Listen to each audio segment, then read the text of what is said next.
Buenos días, muchísimas gracias por venir a la segunda sesión de 5 de la primera semana de los videojuegos en la Facultad de Artes y Diseños de la UNAM. Hoy tenemos una invitada súper especial antes de la Masterclass de Dominic. Es la diseñadora, investigadora, mi querida amiga Ruth Contreras Espinosa. Gracias, Ruth, por aceptar la invitación. Sabemos que estás bien ocupada, pero pues eso no va a tenerte por acá.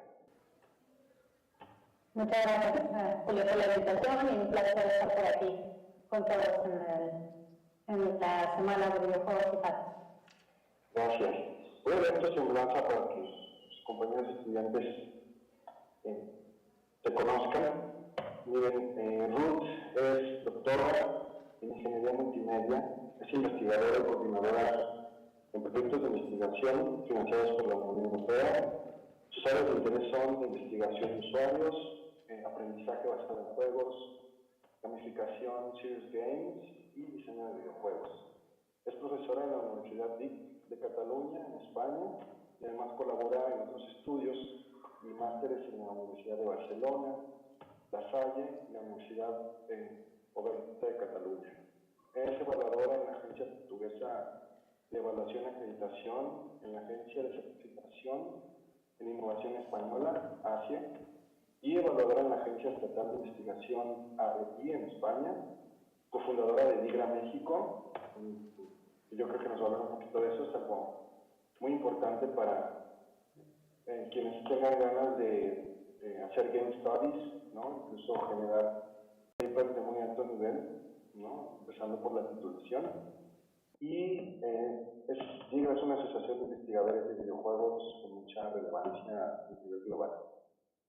Ruth recibió el reconocimiento Mexicanos Distinguidos 2020 que otorga la Secretaría de Relaciones Exteriores de México por su trayectoria. Anteriormente fue coordinadora del Observatorio de Comunicación de Videojuegos y Entretenimiento, fundado por la Universidad Autónoma de Barcelona y la Universidad de Vigo. Entonces, sin más preámbulo, Ruth, pues somos todos oídos. Muchas gracias. Muchas gracias, Julio, por la presentación. Voy a compartirles mi pantalla y así les explico un poquito más de qué va mi presentación. Yo voy a hablar de juegos serios o serious games, básicamente. Entonces voy a dar un poquito de contexto sobre por qué yo estoy investigando esto desde hace ya varios años. De hecho, si a alguien le interesa y googlear mi nombre, va a encontrar que tengo ya publicaciones, varias cositas relacionadas con esto, incluso algunos estudios o cosas que he hecho con asociaciones de empresas de videojuegos aquí en España. Una de ellas se llama DEF y bueno, alrededor de lo que son los serious games. ¿Qué son los serious games? Para empezar, y así cuando empiece a explicar un poco más podamos entenderlo todo. El mundo de los videojuegos no solamente tenemos la parte de lo que es los videojuegos para el entretenimiento, que es digamos lo que mayoritariamente se conoce, sino también tenemos toda otra amplia rama que es la de los juegos serios, los serious games, ¿no? Estos son básicamente juegos en los cuales se han pensado para que puedan ayudar a que nosotros aprendamos algo, ¿vale? No son algo así como juegos educativos, pero por eso está el tema de serious game, ¿no? Son serios, pero al mismo tiempo son juegos, es decir, el tema del entretenimiento sigue estando ahí, como en cualquier otro videojuego, pero a través de sus mecánicas, a través de las dinámicas, de todo lo que vamos viendo dentro del juego, pues podemos ir aprendiendo alguna cosa, ¿no? Y esto es un área en la que yo he empezado, como decía, a investigar hace muchos años, y recientemente ha llamado bastante mi atención, no solamente estos juegos nos pueden ayudar a aprender, por ejemplo, lo que son sobre historia o sobre física o sobre matemáticas, que seguramente algunos de ustedes habrán visto algunos juegos, videojuegos que nos enseñan esto, sino que recientemente también podemos aprender lo que son las fake news. Las fake news, la desinformación, o lo que a diferencia en inglés también le llamamos misinformation, que es disinformation es desinformar, pero la misinformation es que nos falta información, ¿no? Entonces, todo este interés viene de que hagamos recientemente con la guerra de Ucrania y bueno, con todas las que tenemos ahora por aquí y todo esto, básicamente lo único que ha hecho es que haya un aumento muy notable en todo lo que son noticias falsas en medios, en redes sociales, y esto pues de alguna manera impacta, ¿no? O sea, el que haya todas estas narrativas falsas presentadas como información legítima, pues lo único que está haciendo y que se están difundiendo a través de varios canales de comunicación con la intención de engañar, de manipular a la opinión pública, ¿no? Como que puede ser pues a lo mejor con un interés político o con un interés de que alguien vote a favor de otra persona, ¿no? Este sería un claro ejemplo, o para de alguna manera pues hacer ruido sobre lo que realmente está pasando en esta pandemia, en esta guerra, en esos desastres naturales, ¿no? Y es que además en estos contextos, cuando están pasando estas crisis importantes, cuando podemos ver más casos de eso. Aquí pongo yo un ejemplo que es de Donald Trump, que usa la manipulación emocional, ¿no? Ahora veremos algunas de estas técnicas que se utilizan para manipular, para hacer esto, utilizar toda esta desinformation, y en el cual pues se elabora un contenido, o aquí él acusa de que el gobierno actual pues no está haciendo absolutamente nada, manipulando o apelando esas emociones para que pues la gente se asuste, ¿no? Digamos. Y bien, este es solo un ejemplo, pero seguro que a lo mejor ustedes, ahora que estoy hablando de esto, se les viene a la mente muchos otros casos, sobre todo cuando son elecciones, que ilustran cómo esa desinformación puede llegar a tener consecuencias en un discurso público.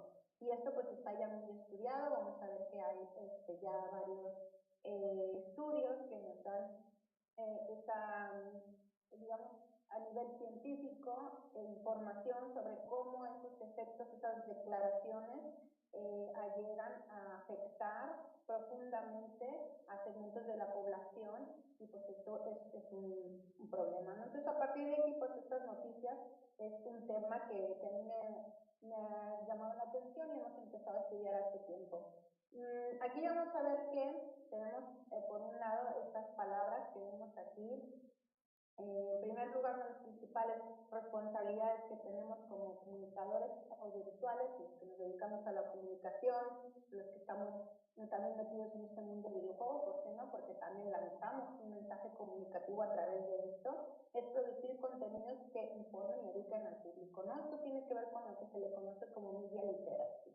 Y también, en segundo lugar, vamos a ver que actualmente tenemos un montón de medios interactivos, ¿no? Que nos hacen llegar toda esa información y por qué no los videojuegos pueden ser uno más de ellos junto a las redes sociales para que nos ayuden a ver qué pasa con estos términos, ¿no? Con el disinformation, misinformation. Además, vivimos lamentablemente ahora con este punto 3 en un momento que vivimos una crisis de confianza, es decir, actualmente los profesionales de los medios de comunicación normalmente estamos enfrentando estas crisis de confianza pública debido a la proliferación de esa desinformación o esa información falsa que nos va llegando y pues por qué no ver a los videojuegos como unas herramientas educativas que pueden ayudarnos a mejorar todo esto. Las palabras claves con las que voy a estarme moviendo y van a escuchar mucho por un lado es el fake news, que básicamente son noticias falsas, desinformación, que es la difusión deliberada de información falsa, es decir, yo tengo la intención de engañar, de confundir y entonces desinformo a la gente. Por otro lado, la manipulación, que en este caso estamos hablando de una supresión o presento estratégicamente la información de manera que a mí me favorezca, es decir, oculto algo.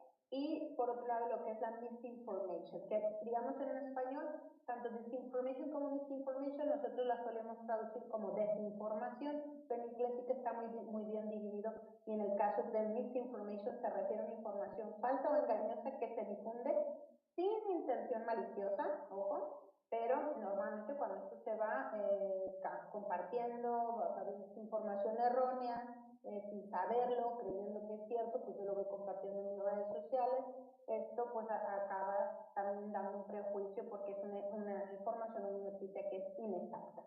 Bien, técnicas para desinformar, hay muchísimas, las vemos varias de ellas aquí, a lo mejor algunas de ellas ya las han oído, pero algunas de ellas pues son más conocidas, quizá el clickbait, que es la primera, son titulares sensacionalistas que están diseñados para atraer la atención, pero que a menudo tergiversan el contenido, los hechos dentro de un artículo, lo que es manipulación emocional, que es lo que hablaba el número 7 al inicio, ¿no? Se utiliza mucho este señor en el sentido de dar miedo a un grupo de la población sobre lo que está aconteciendo, y entonces es uno de los puntos o de las estrategias que suele utilizar, pero a partir de aquí pues hay muchas otras. Quizás la que llama más la atención porque es como más diferente el concepto es la última, astroturfing, que en este caso es crear movimientos de bases falsas para dar la ilusión de un apoyo o una oposición, es decir, una asociación que apoya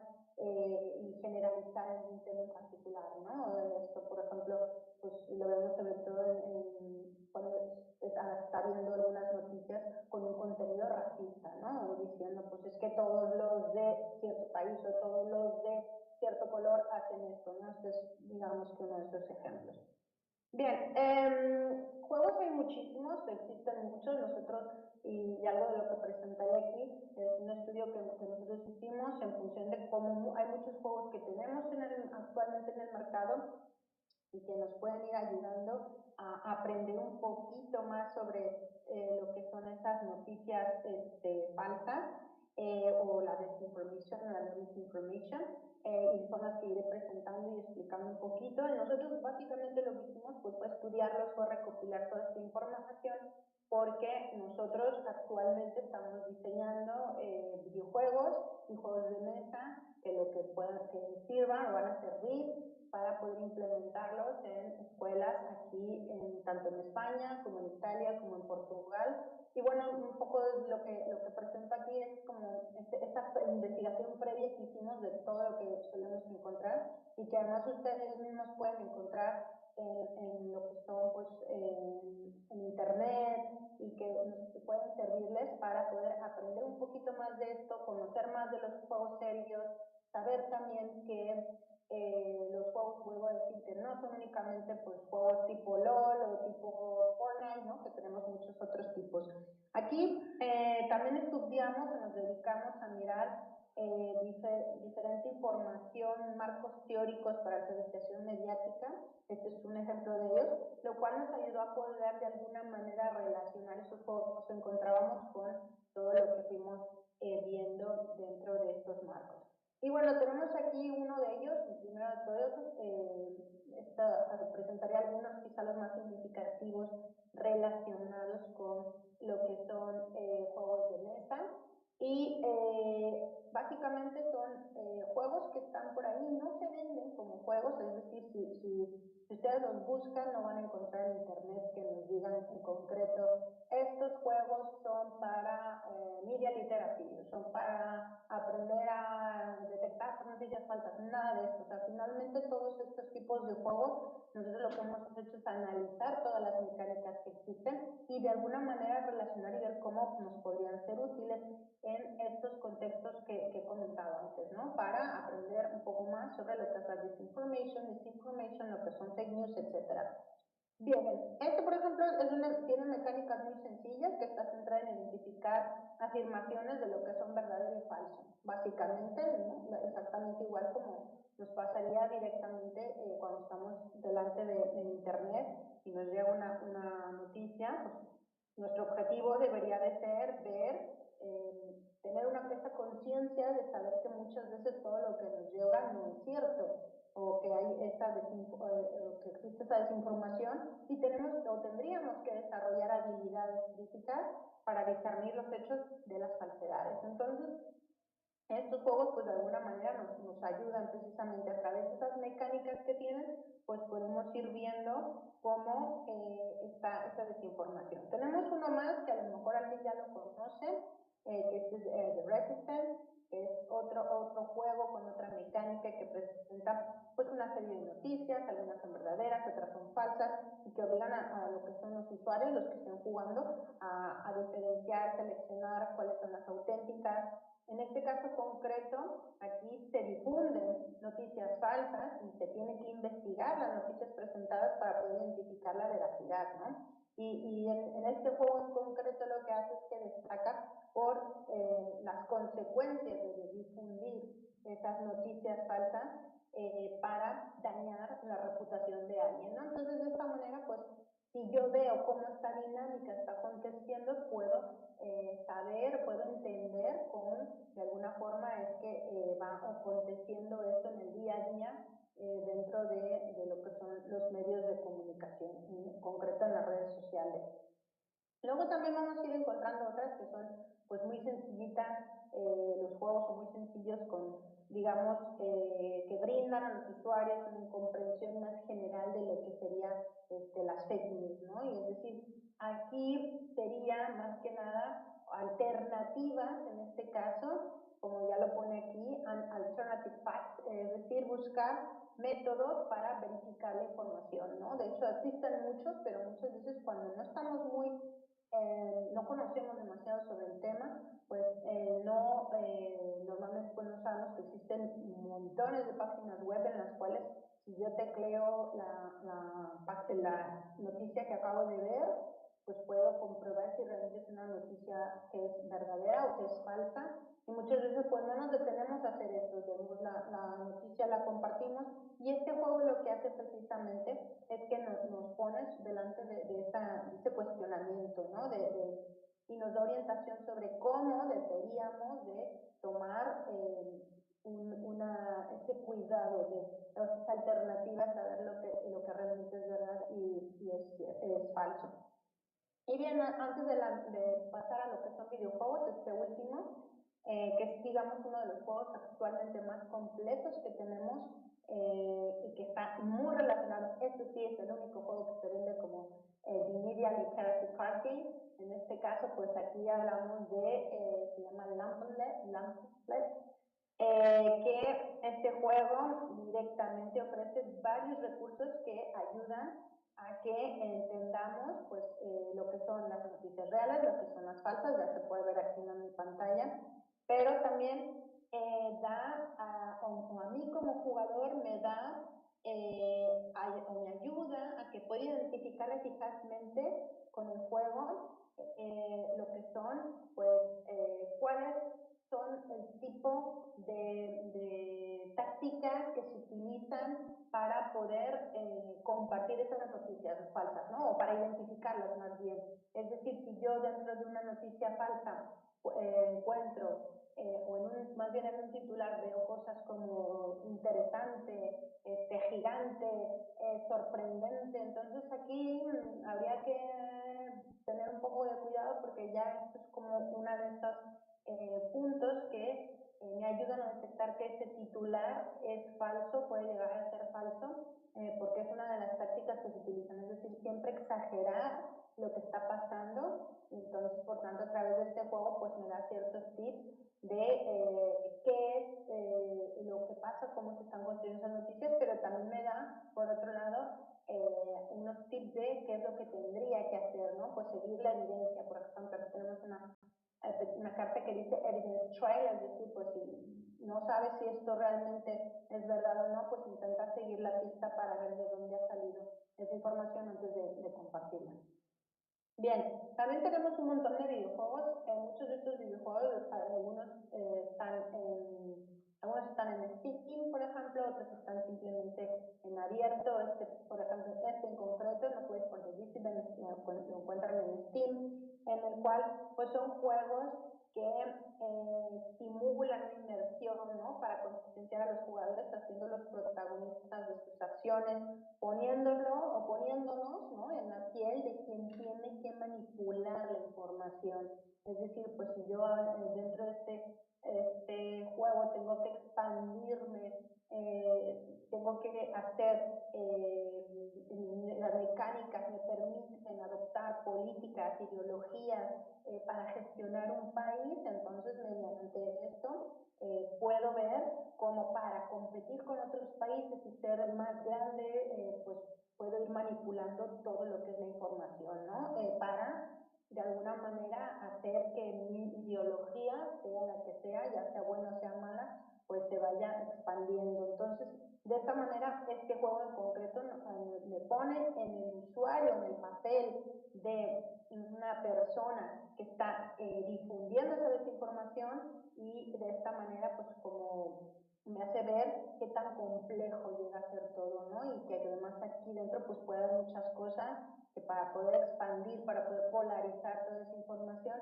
pues a lo mejor tengo que incluso engañar en temas de salud, etcétera.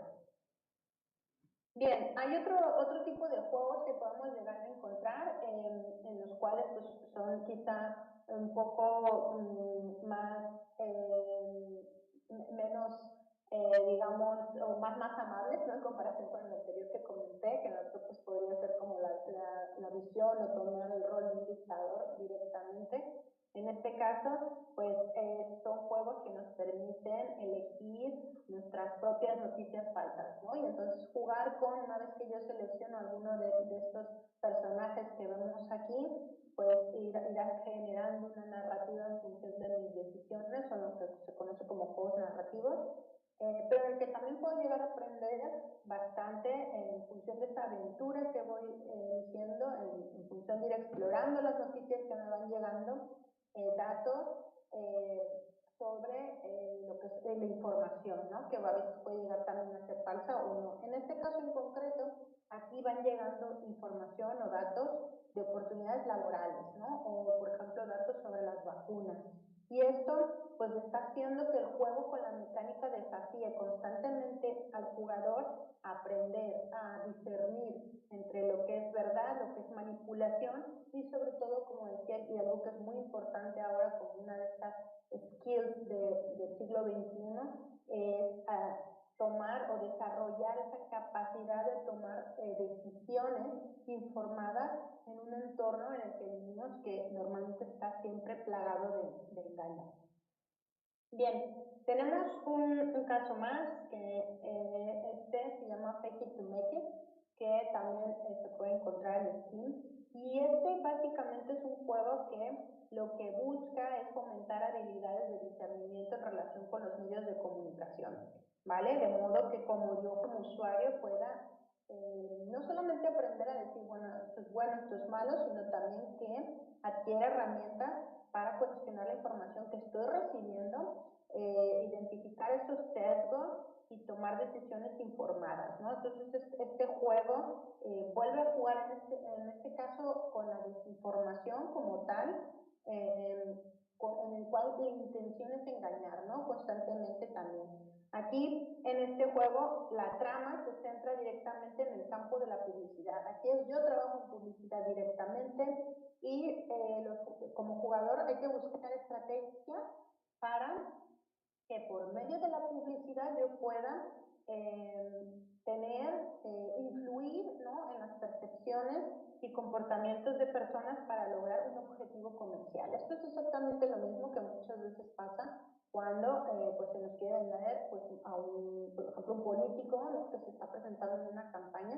Es exactamente lo mismo, se utiliza esa imagen de esa persona como la de cualquier producto, y por tanto esos mensajes que se están lanzando tiene un objetivo comercial detrás, en el cual pues se buscan estrategias para que influyan en nuestras percepciones, ¿no? Pues es más familiar o es menos familiar, o está más a favor de la inmigración o no, ¿no? Entonces todo esto hace que se esté vendiendo un producto que lo que intenta es manipular al votante, ¿no? Entonces, en este caso en concreto, como experiencia de juego, lo que hace es que nos hace incluso cuestionarnos la ética y la responsabilidad que tenemos también cuando nosotros estamos, sobre todo en un mundo de comunicación, pues qué es los mensajes que estamos lanzando, proporcionando sobre todo una visión profunda del poder, de las consecuencias de manipular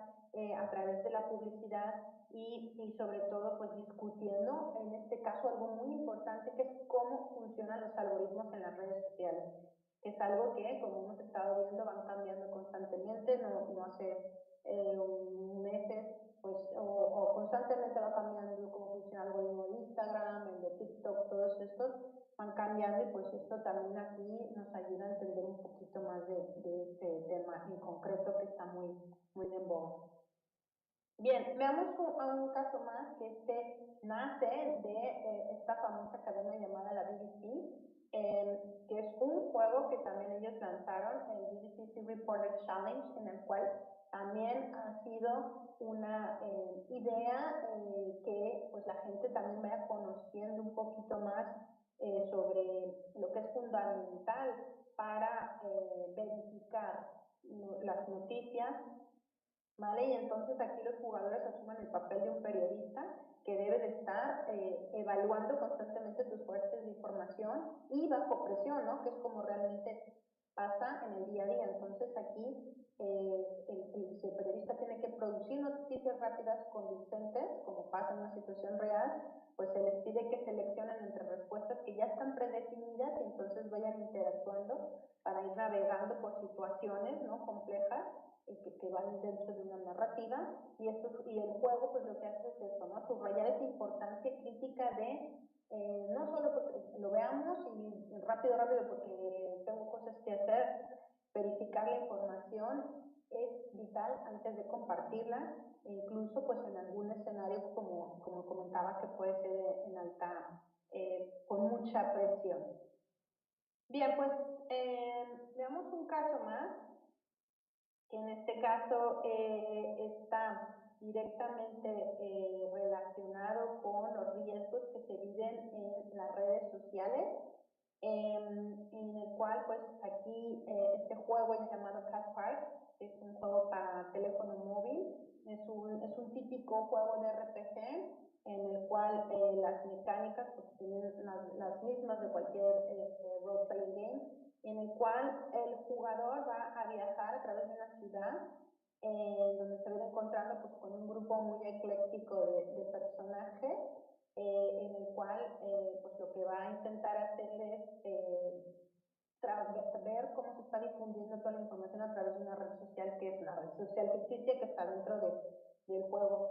Y pues básicamente los jugadores van a tener que estar creando esas noticias falsas y sobre todo para aprender cómo son esas técnicas de creación, ¿no? Cómo se pueden crear y esto pues también de alguna manera puede ayudar a que la experiencia que se va viviendo ahí pues nos ayude a entender cómo es de intrincado, o sea, de complejo, de incluso cómo se manipula en ese sentido para poder desinformar sobre algo muy concreto.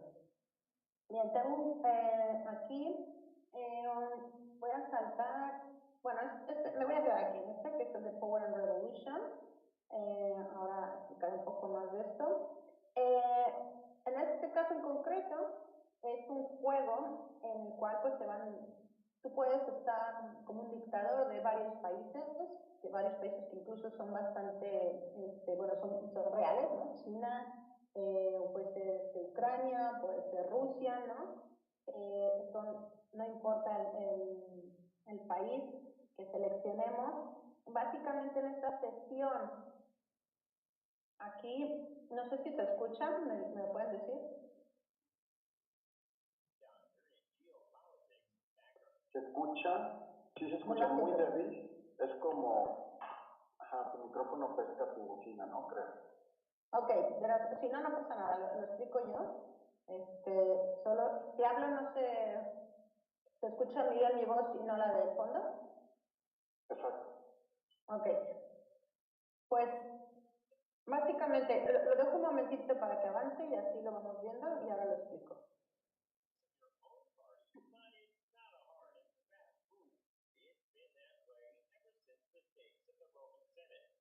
Bien, para aquí porque aquí justo en esta interfaz podemos ver todo lo que es el mapa y aquí en el mapa pues podemos estar viendo cómo hay hay varios iconos que tenemos en la parte inferior, ¿no? Y porque aquí prácticamente que yo me voy a poner en el lugar de un dictador y entonces voy a manejar desde la religión, desde todo el tema de los viajes, voy a manipular a nivel de justicia, voy a manipular absolutamente todo, ya lo podemos ver aquí abajo, ¿no? Está el tema de la justicia, incluso el tema del reciclaje también, cómo se va dando dentro de cada país, también puedo irlo gestionando, ¿no? Obviamente el dinero, que son los primeros iconos que tenemos aquí, es decir, la educación, que ya se ve aquí en esta parte, aquí son las armas, que se ve con un arma directamente, ¿no? El tema de la religión lo tenemos por aquí. Yo puedo ir manipulando todo lo que va a acontecer dentro de mi país para intentar hacerlo pues más grande que cualquiera de los otros que tengo al lado y sobre todo para la comunicación, que en este caso pues me permite ir difundiendo toda esa información de manera que haga que cada vez yo gane más popularidad dentro del país y pues esto podríamos, digamos, traspolarlo a muchos casos que ocurren en países reales y actuales, como puede ser el caso de Rusia, ¿no? O China, que tienen bastante controlado todo lo que es pues sus medios de comunicación, en los cuales pues de hecho están vetadas muchos canales extranjeros, ¿no? Para que lleguen ahí, para que solamente se conozca cierta información que el gobierno quiere hacer que llegue a la población. Entonces, de alguna manera esto nos enfrenta o nos pone entre, digamos, lo que ocurre realmente en muchos sitios del mundo,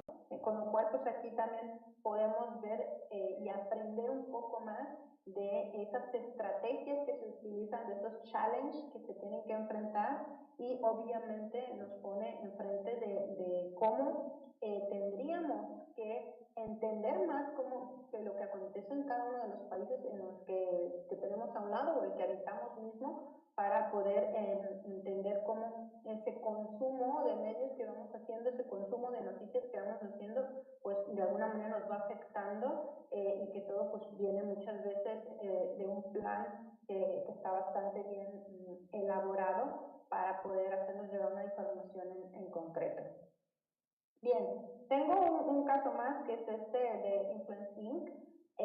También es otro, este último que he enseñado antes, que es el de Power and Revolution, y este del Influence Inc. son, digamos, los más completos de todos, porque aquí son juegos que nos enfrentan a poder tener, pues, muchas más mecánicas para poder entender qué es lo que está pasando alrededor de estos conceptos que comentaba yo antes, ¿no? Es decir, esas técnicas utilizadas para lanzar esa información falsa, ¿no? Es decir, pues puede haber desde contenido impostor, es decir, usar logotipos, nombres, elementos de diseño para imitar fuentes creíbles, esa sería una de ellas, o para poder lanzar contenido inventado, ¿no? Que en este sentido pues es información completamente falsa que se crea y que se presenta como un hecho sin base en la verdad, o puede ser también contenido manipulado, que esto también lo vemos mucho ahora actualmente y sobre todo con este auge que han tenido las inteligencias artificiales generativas, ¿no? De alterar imágenes, vídeos, audios para tergiversar todo lo que es la realidad, ¿no? Esto de las deepfakes, por ejemplo, o los clips editados que cambian el significado original. Entonces, este juego en concreto lo que nos hace es una agencia en la cual precisamente, pues aquí su misión es el ganar la mayor influencia, ¿no? Como influencia como pasa en las redes sociales. ¿Y cómo se hace todo esto? Pues a través de todas estas estrategias de desinformación, ¿no? Manipulación emocional incluso, es decir, crear contenido que apele a las emociones, como miedo, como ira, para generar pues clics, ¿no? O acciones compartidas, creencia en información falsa. O sea, pensamos que muchas veces todo esto es lo que, cuando yo veo algo y aquí lo pongo con algo que es muy, muy simple, ¿no? Cuando vemos algo de un gatito, ¿no? Y es como, ay, qué lindo, pues lo voy a compartir. No es una manipulación emocional finalmente para que esta persona que ha lanzado esa foto del gatito, pues acabe teniendo muchas personas que lo vayan compartiendo y lo mismo pasa con una información que es completamente falsa, ¿no? O también el caso de pueda crear esos movimientos, ¿no? Si hablábamos de bases de datos falsos, que lo explicaba antes en las técnicas, en la cual pues igual yo invento aquí que hay una asociación muy importante que es la que está detrás de cierta noticia que ha salido y que respalda que las vacunas van a hacer que a todos nos salgan 3 cuernos y una cola si nos vacunamos, ¿no? Por ejemplo, entonces estas cosas son las que podemos llegar, vuelvo a decir, no de una manera directa, porque estos juegos a través de las mecánicas realmente lo que nos hacen pensar es en todas estas consecuencias o en estas, con las mecánicas llegamos a ver todas estas técnicas que a menudo en combinación se utilizan para amplificar la propagación de la desinformación y en particular en las redes sociales donde el contenido es donde se vuelve viral muy rápidamente sin que se verifiquen los hechos. Y esto es lo que el objetivo que tiene concretamente el juego que es Influencing. Bien, y ya casi para cerrar y así doy paso si hay alguna pregunta. Dime, Julio, cómo ando de tiempo, si no, pues entro un poco más en detalle en alguna cosa. Bien, bueno, idealmente terminarías a las 11, así que tenemos como 10 minutos. Ok, perfecto. Pues entonces, ¿cuál es mi conclusión con todo esto? Básicamente, pues que gracias a las mecánicas que tenemos en los juegos podemos ofrecer muchas formas de poder aprender cosas. Es lo que comentaba con el tema de los serious games, los juegos serios. No solamente a través de lo que vemos en el audio, no solamente a través de lo que vemos en sus pues personajes, ¿no? Porque o en lo que son sus escenarios, sino también en todo lo que son las mecánicas y dinámicas que tiene cada uno de estos juegos. Aquí yo he ido mostrando varios ejemplos de casos en los cuales, pues, por ejemplo, el más simple de los primeros que vimos de juegos de mesa, que luego también lo tenemos en videojuegos. La mecánica más simple que se puede encontrar en estos juegos es, pues te pongo 2 noticias, una es verdadera y una falsa, y tú adivinas cuál es la buena y cuál es la mala, ¿no? Pero gracias a este tipo de mecánica, de alguna manera podemos llegar a entender, a practicar, a entender todo lo que es esta lucha que existe en la desinformación y poder tener un poco más de detalles en prestar atención al tipo de titulares que vemos, al tipo de noticias que vemos, con el objetivo de luchar con esa desinformación. Y esto básicamente pues nos enlaza con el empezar a tener esas skills, ¿no? Esas habilidades para podernos mover en este mundo que es el de la media literacy, es decir, un mundo en el cual pues nos movemos todos actualmente en redes sociales y que nos hace que podamos pues entender mejor todas estas complejidades que van existiendo.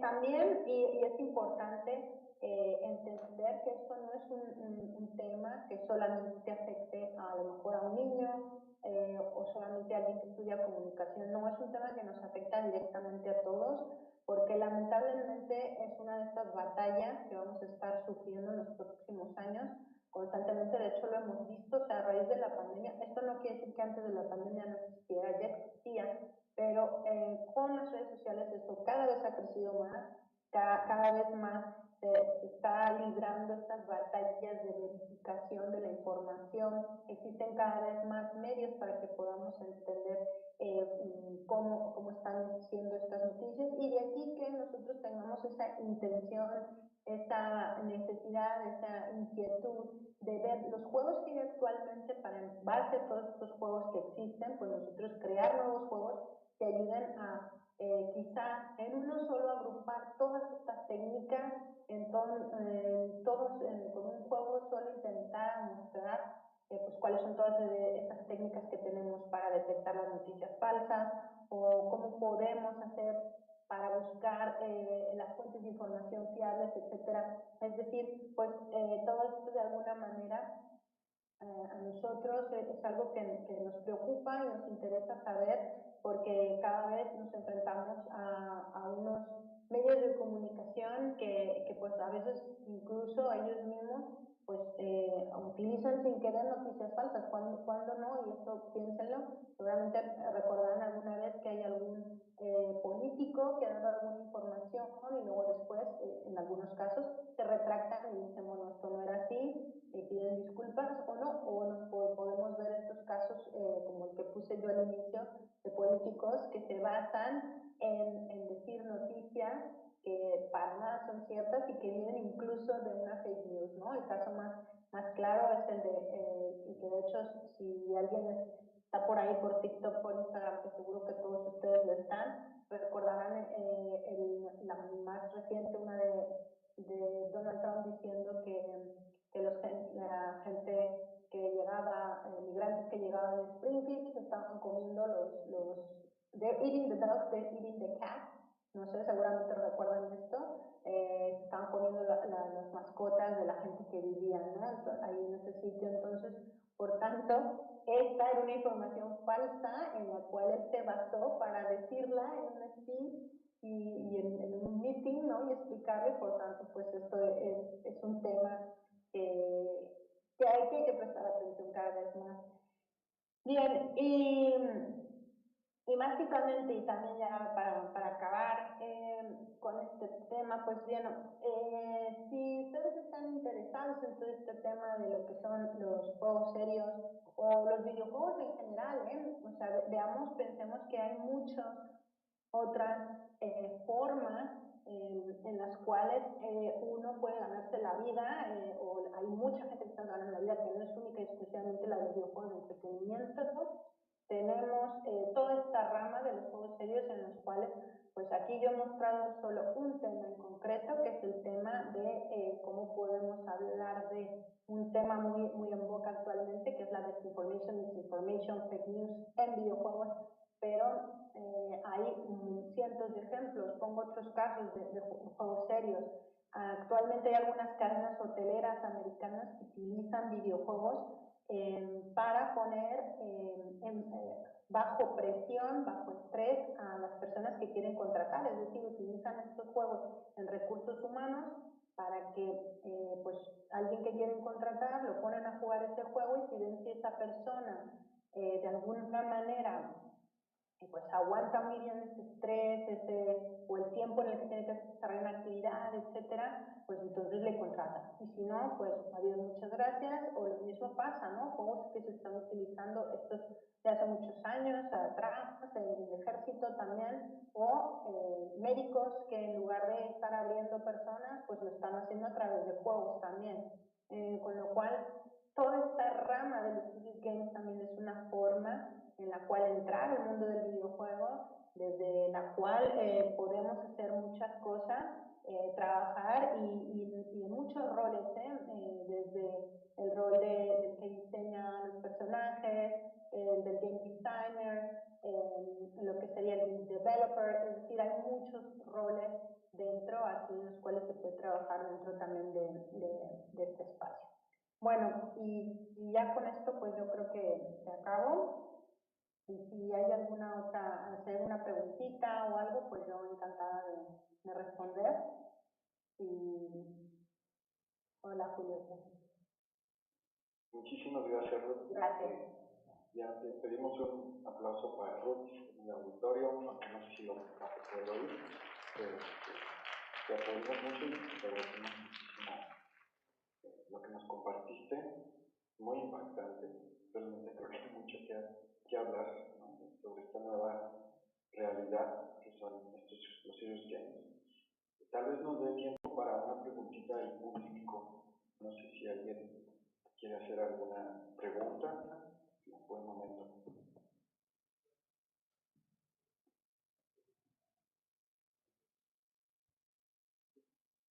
Sí, hola, mi nombre es Fernando y muchas gracias por empezar por el tema, estaba muy bueno, me gustan mucho los serious games.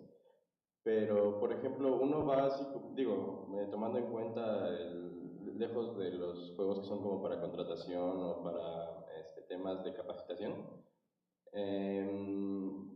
¿qué nos recomendarías para, si queremos hacer ese tipo de juegos, pues como que sean atractivos al público, ¿no? Porque, o sea, uno va desde jugar Fortnite, que es un juego súper, en menos de 5 segundos ya te hiciste un edificio de 15 pisos, y llegas a un juego de Serious Games en donde hay muchas como cartitas o juegos más pasivos, un poquito más lentos. ¿Qué nos recomendarías más? O sea, tal vez, no sé, gráficos más llamativos o una narrativa más intensa o un gameplay más... O sea, en tu experiencia, ¿qué podría hacer que nuestro juego sea más llamativo para el público? La pregunta, todo lo que has dicho y más, es decir, utilizar cada vez más mecánicas más cercanas a los juegos comerciales, porque esto es lo que finalmente hace que te enganches, ¿no? Al juego, pero sin olvidar que tiene que haber esa capita de información que va a ir entrando poco a poco. Por ejemplo, los casos que ponía yo de el Power and Revolution, estos últimos, pues son juegos que básicamente pues pueden parecer a cualquier, en cuanto a mecánicas, se parecen mucho a cualquier juego comercial, ¿no? Y en el sentido de que para que tú logres el engagement tiene que tener básicamente toda esta información educativa o ese conceptos educativos bastante escondidos, ¿no? O sea, que te vayan entrando así sin querer, esa es la recomendación básica. Narrativas, pues obviamente es lo mejor. Las narrativas es lo que muchas veces ayuda para que puedas desarrollar juegos que sean pues más entretenidos, que sean juegos que te enganchen, haya ese engagement directo, con lo cual nosotros por ejemplo ahora durante muchos años estuvimos desarrollando juegos educativos para niños de primaria y lo que nosotros hacíamos antes de empezar a hacer esos juegos era hacer unas encuestas a los usuarios, es decir, preguntar el tipo de juegos que jugaban en ese momento. Y entonces, pues, en ese momento, te estoy hablando hace unos 6 7 años atrás que estábamos con esos juegos, pues lo que más jugaban los chavitos de quinto y sexto de primaria, pues eran plataformas, básicamente. Entonces lo que hicimos pues fue tirar por ahí y entonces hacer juegos que enseñaban historia, física, matemáticas, pero todo con mecánicas de plataformas, ¿no? En el caso de ahora, esto que estamos haciendo, las encuestas nos han llevado para poder hacer un testeo muy grande con gente de secundaria y aquí pues iban todo por Towers Defense. Entonces, por tanto, hemos tirado también con este tipo de mecánicas para poder hacerlo. Entonces, ¿qué es lo que haces? Pues si tú quieres tener así como medio oculto la información esta, pues la vas lanzando por una narrativa, ¿no? Que vaya pasando. O alguna mecánica de, ok, pues tienes que recoger tal cosa, pero pues, o si tienes que recoger esto, tienes que hacer esto, pues tienes que verificar la información antes de lo que vas a recoger. Y entonces, de alguna manera ahí ya estás metiendo esto que estaba yo explicando, ¿no? Las técnicas de verificación, el fact check, o buscar directamente, pues tienes estas dos noticias y si tú eliges una, pues ganas más puntos en la que es real que si en la que es falsa o no, o a lo mejor lo quieres invertir y si los pones como el ejemplo que ponía antes de que eres un dictador y quieres, lo que quieres es hacerte con todo el planeta, pues entonces lo puedes tirar, pero básicamente para que se entienda cuáles serían las graves consecuencias de actuar de esa manera, por ejemplo.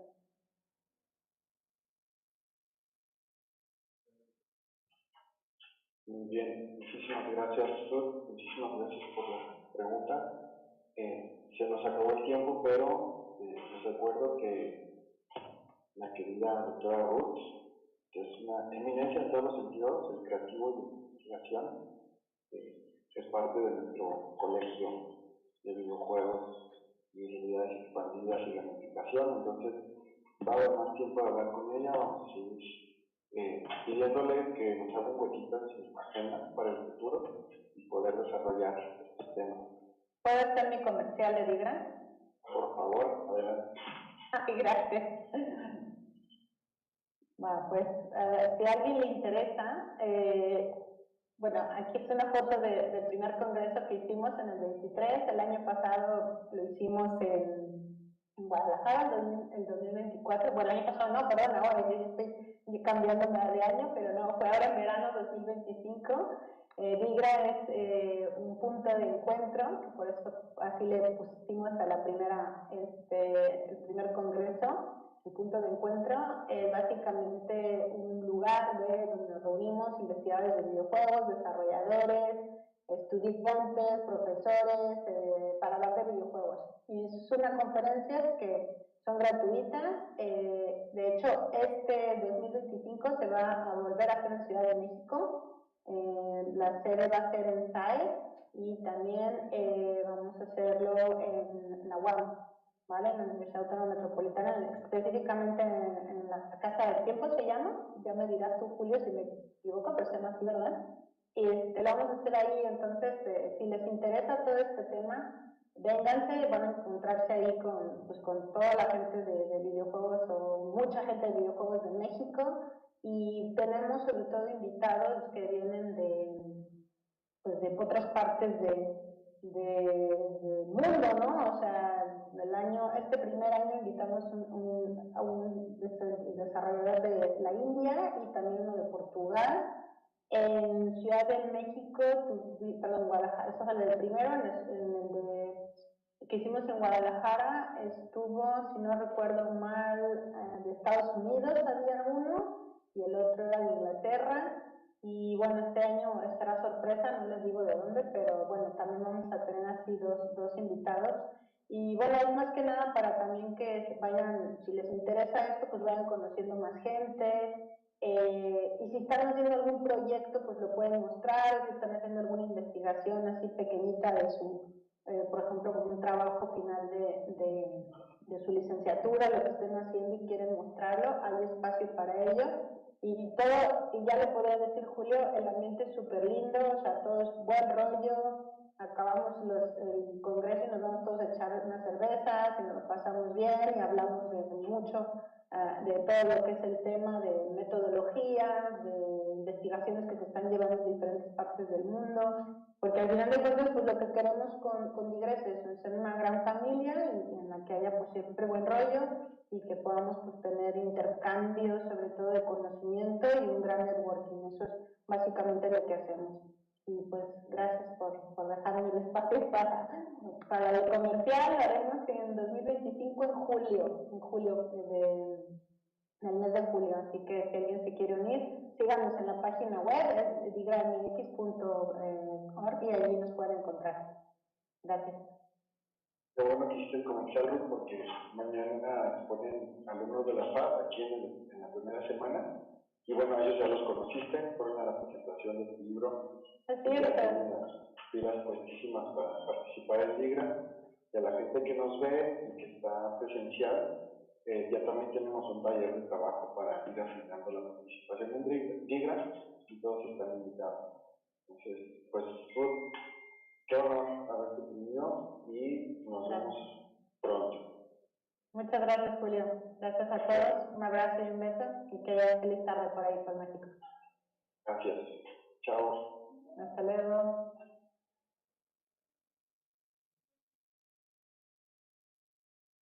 Bueno, al auditorio les pedimos 5 minutitos para continuar con la segunda masterclass de Dominic Bissell. Entonces, solo acomodamos el audio y empezamos. 5 minutitos. Y nuevamente, gracias por asistir.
conocimiento es público, gratuito, crítico y popular.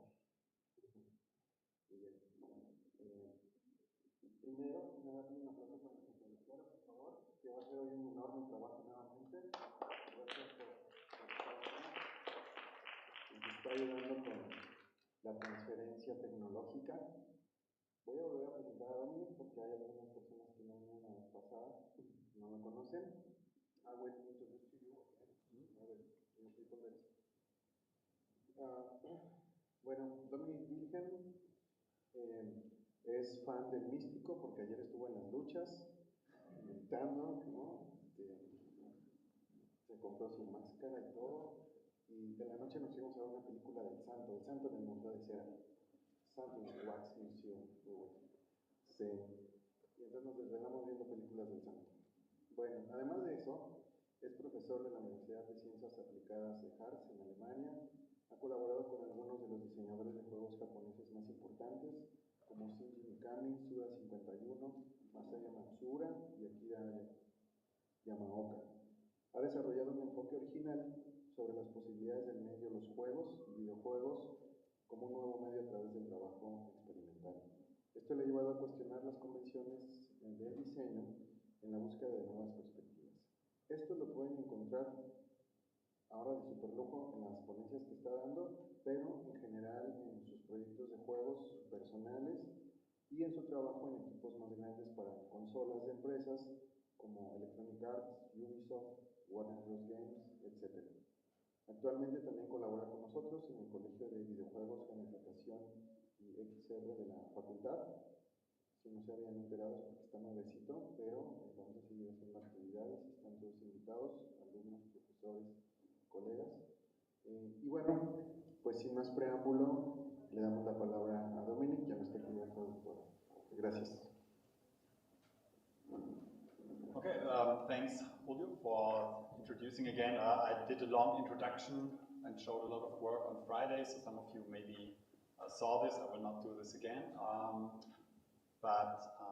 Yeah, we couldn't finish the presentation on Friday, so today I want to show you the last part of the topic of game beats, which I talked about on Friday, and some examples of what these beats are and how you can use them.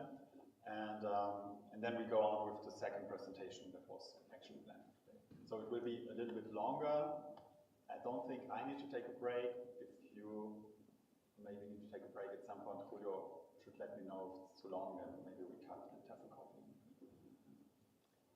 Buenas tardes, el profesor Dominic Wilhelm agradece nuevamente su presencia y ahora va a continuar, va a retomar lo que estaba explicando la sesión pasada, donde estaba hablando acerca de los beats, los ritmos y estas estructuras para organizar la información. Comenta que no es, bueno, esta sesión se va a extender un poquito más, pero bueno, si considera necesario tomar un receso, lo haremos, y si no, bueno, pues nos continuamos de fondo. So, yeah, just to summarize again, maybe the last slides that I showed on Friday. So on Friday I talked about game vision and skills and scope and the reasons why a lot of games never get finished. So now the idea of beats that I started on Friday was how to structure your ideas you have for narrative, the ideas for gameplay, and so on, to give an overall experience to the players, and also to have a clearer process when you're developing the game, be it as a game designer or maybe on a very high level as a game director. I think most of you maybe are not in this, don't have this problem yet, but even in a small student team, I think it's important to have a way to structure all your ideas so you can all work together and do your best work. El profesor comenta que ahorita va a hacer un resumen de lo que vimos la vez pasada. Habló acerca de la importancia como de estas tres esferas, de la visión, las habilidades y las estructuras con los beats, que bueno, se comentaba que es como los beats de música.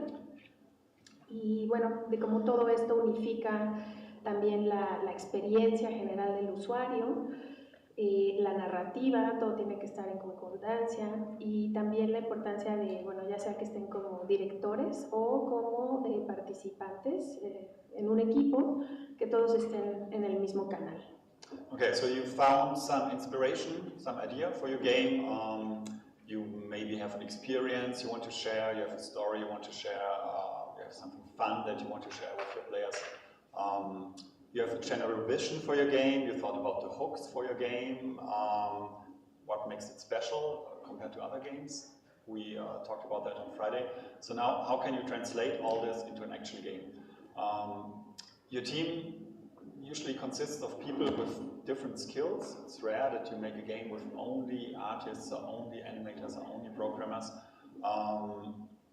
So if you're the leader of this team, or a director, or game designer, so you, on one hand, you want to empower your team members, because especially in a company, you would only hire like the best people you can get, maybe. So you want these people to use all their skills and all their creativity. You don't want to tell them every detail that they should do. It makes usually no sense. But on the other hand, you also want to make sure that your concept, your narrative is told in the right way, that the gameplay is structured in the right way, so the players are not overwhelmed or bored. So there's a lot of things to consider, and that's why you need a tool to kind of structure the rhythm of the game before you actually produce it, as a guideline for everybody that's involved. Bueno, menciona, bueno, ya que se ha hablado de, pues, aparte de la inspiración, la experiencia, los ganchos que son necesarios para enganchar a la audiencia, a los jugadores, y todo esto de traducirlo en los juegos de acción, también es importante considerar todas las partes que están involucradas, ya sea desde pues, los artistas, el director, los programadores, los desarrolladores, y por tal razón enfatiza la importancia de tener pues, una estructura, ¿no? Y esto parece importante con los bits. Esto da un panorama general y una estructura general para poder tener un orden, una consistencia, una coherencia. So to make sure that everything lines up, the narrative, the gameplay, also the emotions the players are feeling, also that all your team members can work towards the same goals. A common industry tool, game industry tool that you can use is called the beats, kind of like the rhythmic beats music that gives structure to your game, and also leave a lot of space for creativity for all the team members to express themselves, bring their own ideas into the game still. So a general categorization we can make is gameplay beats or ludic beats, story beats and emotional beats. So gameplay beats are about something that players can actually do. So it's really about gameplay. This could be about introducing a new mechanic into the game, or a new feature, or maybe you already have a mechanic but you're introducing a new way to use a mechanic you already introduced. It could be an encounter with some character that's important for the game, which also has a narrative importance probably. It could be a special puzzle and so on, so anything connected to gameplay directly. Menciona que para que todo esto tenga una coherencia narrativa, el jugador juego, una herramienta común que se usa en la industria es la de los bits, la que se ha hablado anteriormente y que se relaciona como con los bits de música. Es una manera de hacer una analogía.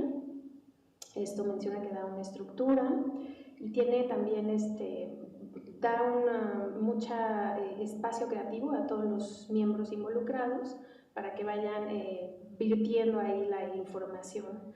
Esta manera es una manera de categorizar de una manera general toda la información, ya sea que se introduzcan mecánicas en el juego, aspectos emocionales, cambios en el ritmo, en la narrativa, etc.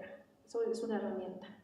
So story beats or narrative beats are similar, but they give a rhythm to the narrative of your game, to a structure to the narration that you're telling.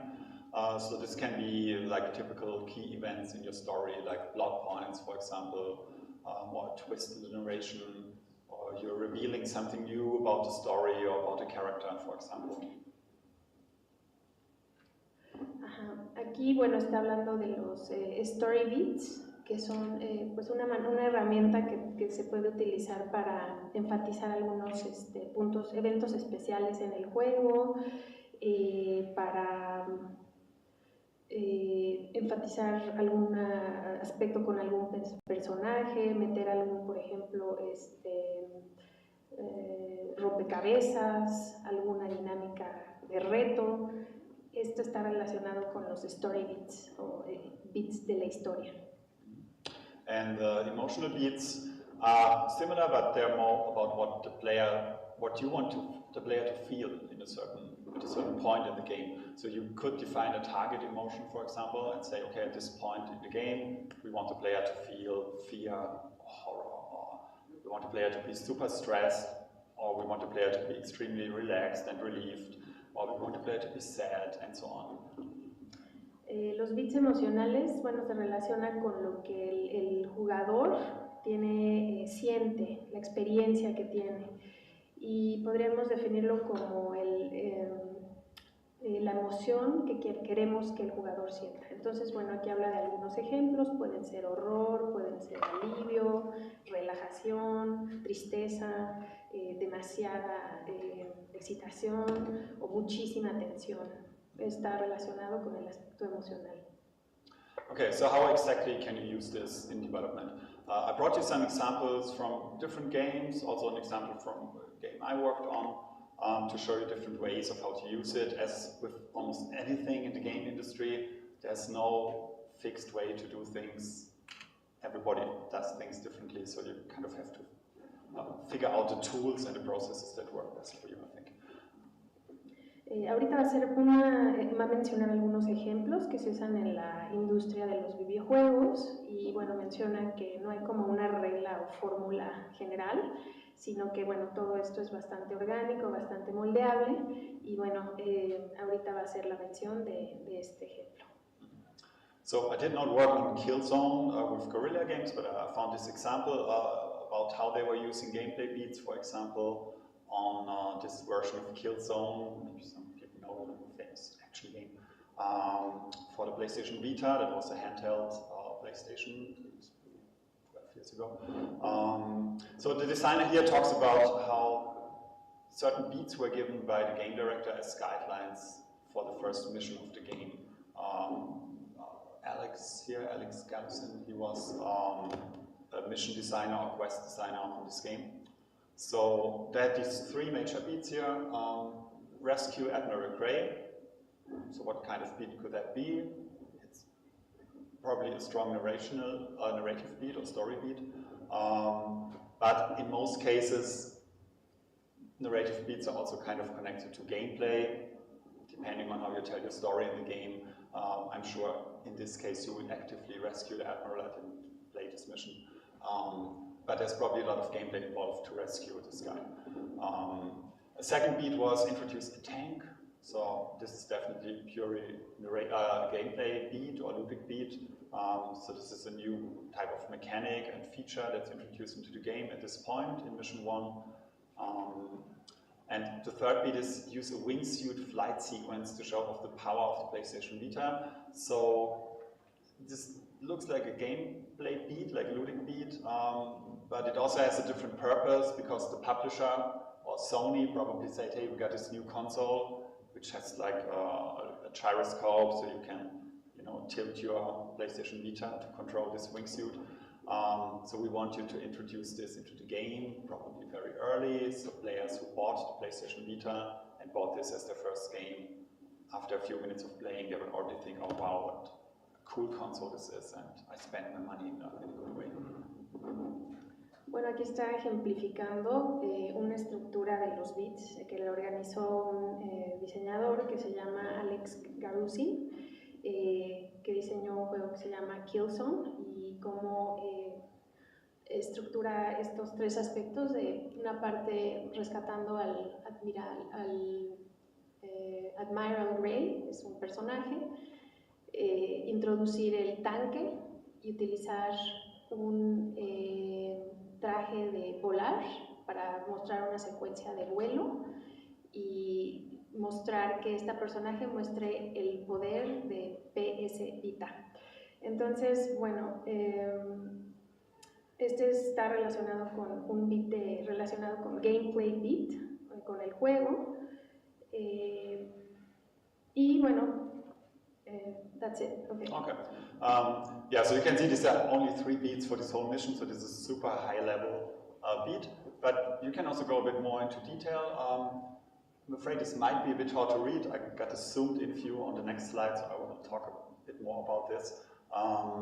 So this is like a beat board from the game The Last of Us by Naughty Dog Games. I'm sure some of you have heard of it or played it. And you can see here that to create your beats, you can use super simple tools, so you don't need much, just need some paper or post-its, and you can pin them on the wall, or they have like a corkboard, but there's really no technology needed for this kind of things.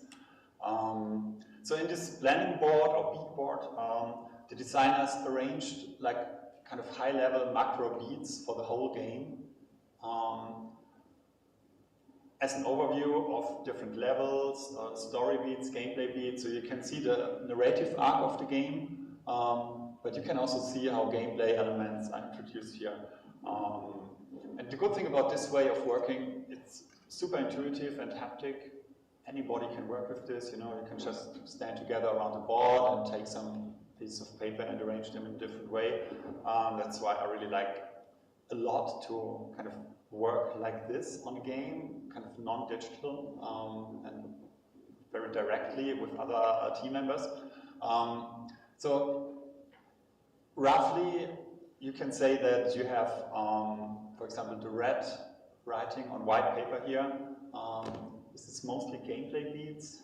The resolution here is not so great, but so for example, you can see this here as a chase sequence. So this is related to gameplay. We don't know why or what happens, what happened before. It's just let's do the chase here. Let's do a raid sequence. So you have to kind of get on a train raid sequence, and this is maybe too small to read here. But like red on white is always related to gameplay. For example, you have the blue papers that's related to characters. There's a biker game here with the blue paper that's introduced at this point at a mountain pass. So you see these are the locations of the game, university, abandoned lab, and so on. You can see that the biker gang is introduced at this mountain pass in autumn. So they also are using different seasons of the year. And because the seasons have an importance for the narrative, but they also have an importance certainly for the design of the environments, because everything has to change when the season changes.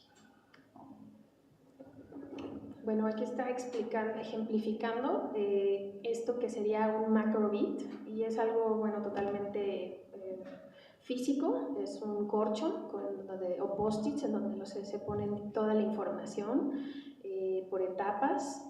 Y dice que es una manera muy intuitiva y háptica o táctil de poder que cada uno pueda interactuar, cada uno de los miembros involucrados. Ejemplifica un juego que se llama Naughty Dog. Es una visión general, aparecen los diferentes niveles que se juegan en el juego, las diferentes historias, los pasajes, toda la visión general del juego. Y bueno, esto facilita que otros miembros de los que están involucrados en la creación del videojuego puedan estar interviniendo, quitando información, añadiéndola. Por ejemplo, las letras rojas en papel blanco refieren a los gameplay beats, a los beats del juego en sí. Las que están con un marco negro refieren a todo lo que sea los story beats o la narrativa. Los que están en azul están relacionados con los personajes en sí. Y bueno, pues aquí se puede ver también los momentos de tensión, la parte artística, los significados, la narrativa, etc. Yeah, so another way of how you can use this, you see this is quite flexible, this idea of using beats.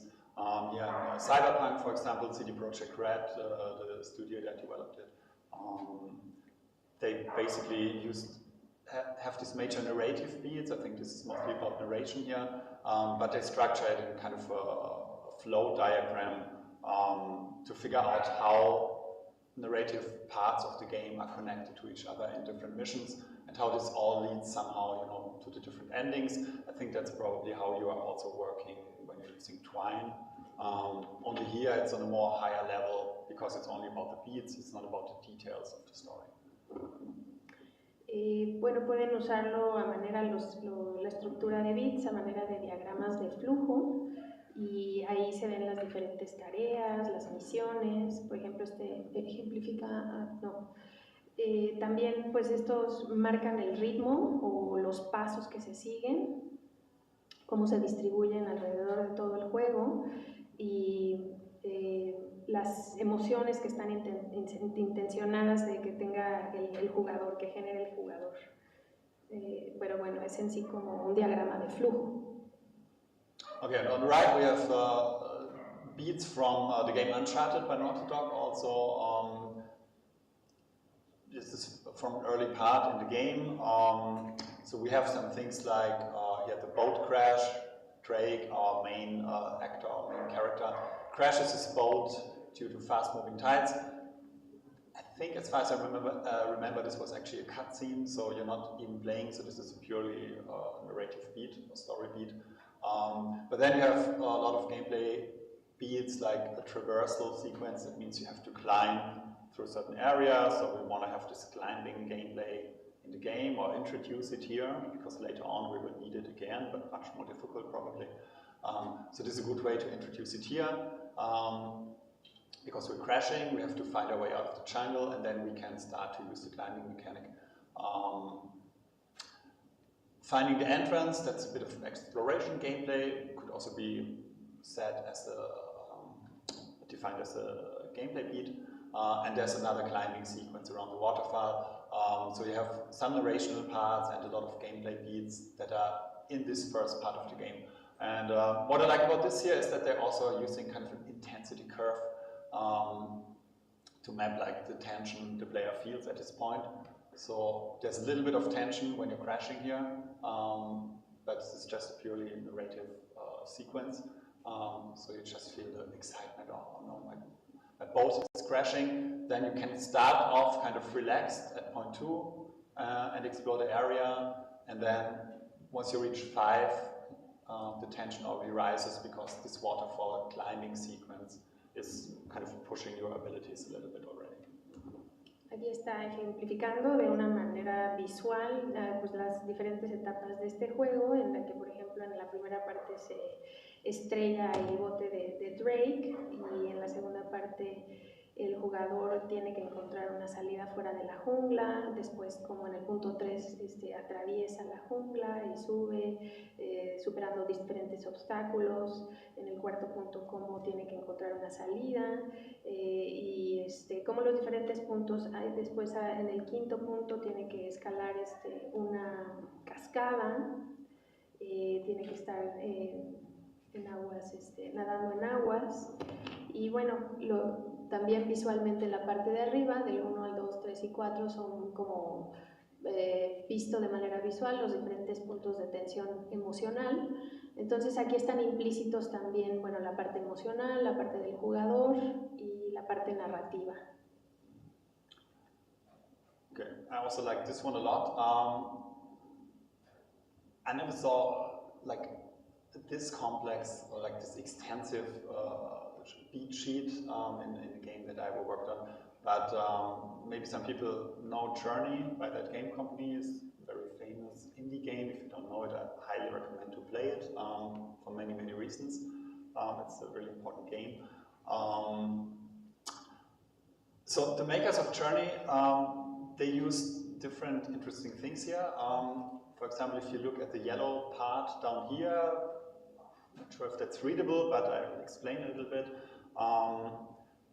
So at the bottom row you see that their gameplay beats are separated into moments and mechanics basically. So they're introducing mechanics here, like here we see a symbol or painting puzzle that they want to introduce at this point. Breakable structures, so you find out that there are actually some stones or some walls are breakable by you.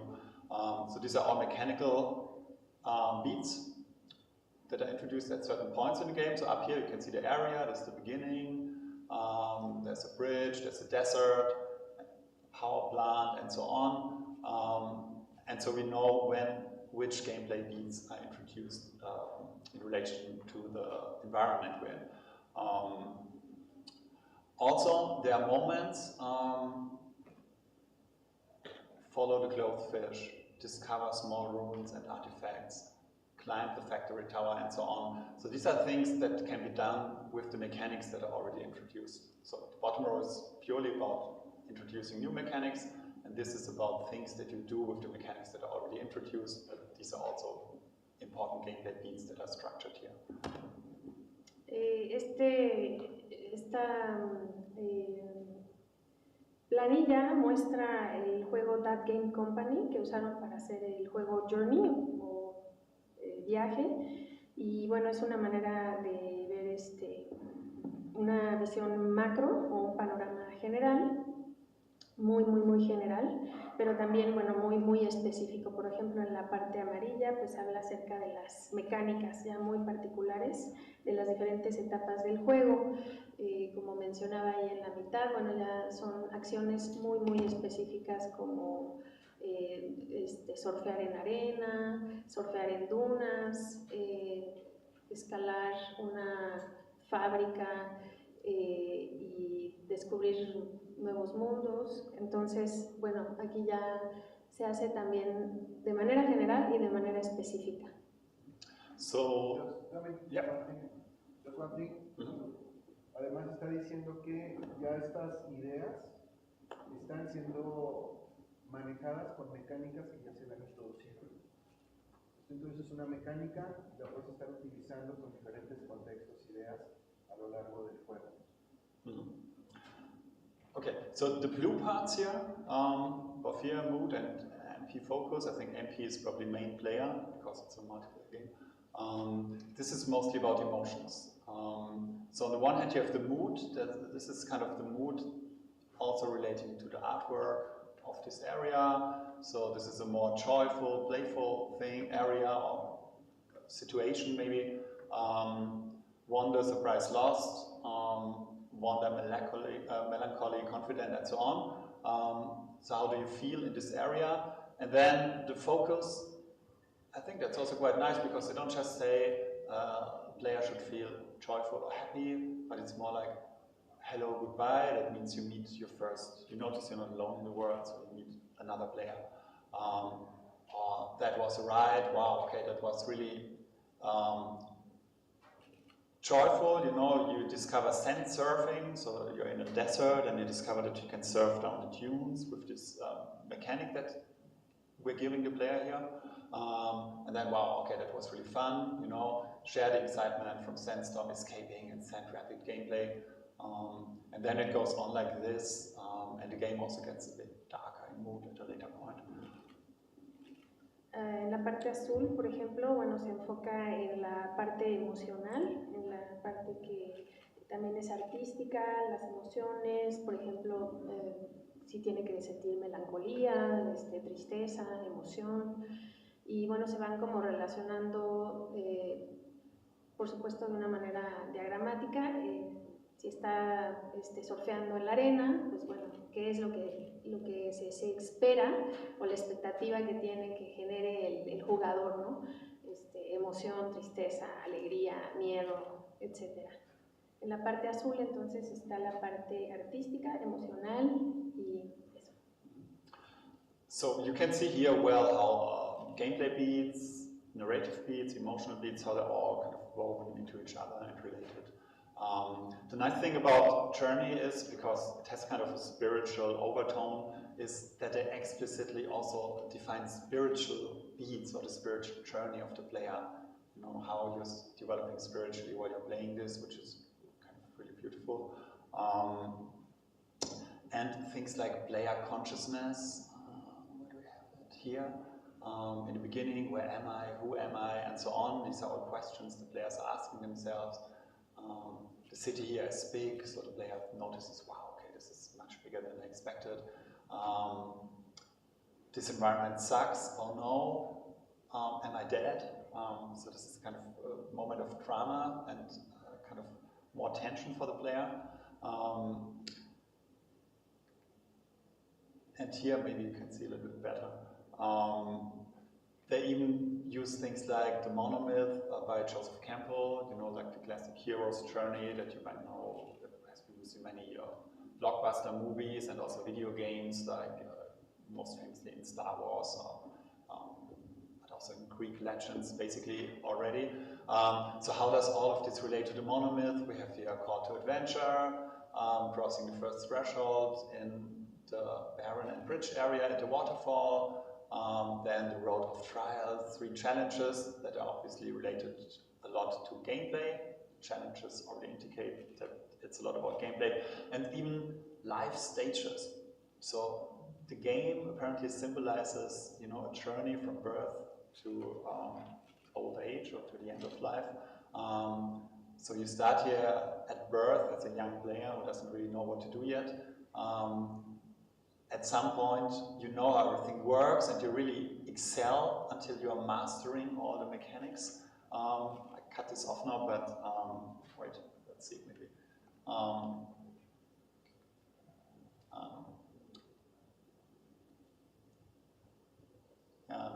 And here you can see advancement in career, you excel, and then here you're getting old, you get more responsibility and so on. And also a super beautiful way of kind of symbolizing all of life with your game. Entonces, bien, si aquí están como recapitulando contenidos, todos los bits, los narrativos, los emocionales, los relacionados con el jugador. Incluso hay otras categorías que se pueden introducir como pues, experiencias espirituales o conciencias espirituales. Por ejemplo, en la parte de arriba, en donde dice Monomyth Stage, Life Stage, ahí bueno, incluso hace referencia a es como un viaje de la vida, ¿no? Desde el nacimiento, la edad media, la edad adulta, las diferentes experiencias, sensaciones, pensamientos que va teniendo. Como pueden ver, bueno, ya son pues muy específicas también los conceptos. Okay, maybe last thing I forgot is like at the top, this is also a nice feature, intensity. You saw it at the Uncharted here before, like an intensity graph. So they just use Excel, and you know, you can kind of get an idea of the intensity the player will feel at certain points in the game. So this is maybe a bit more relaxed, this is getting a bit more stressful at this excelling stage in your career. Yeah, so it goes very much into detail, but I think it really helps you to understand a lot about your concept and about your game and how you're introducing gameplay elements, mechanics, how you're introducing narrative elements, when you're introducing certain environments, and what this all means to the player. En la parte de hasta arriba también, bueno, se puede visualizar de una manera gráfica lo que sería la intensidad del juego, todo esto en una hoja de cálculo, ¿no?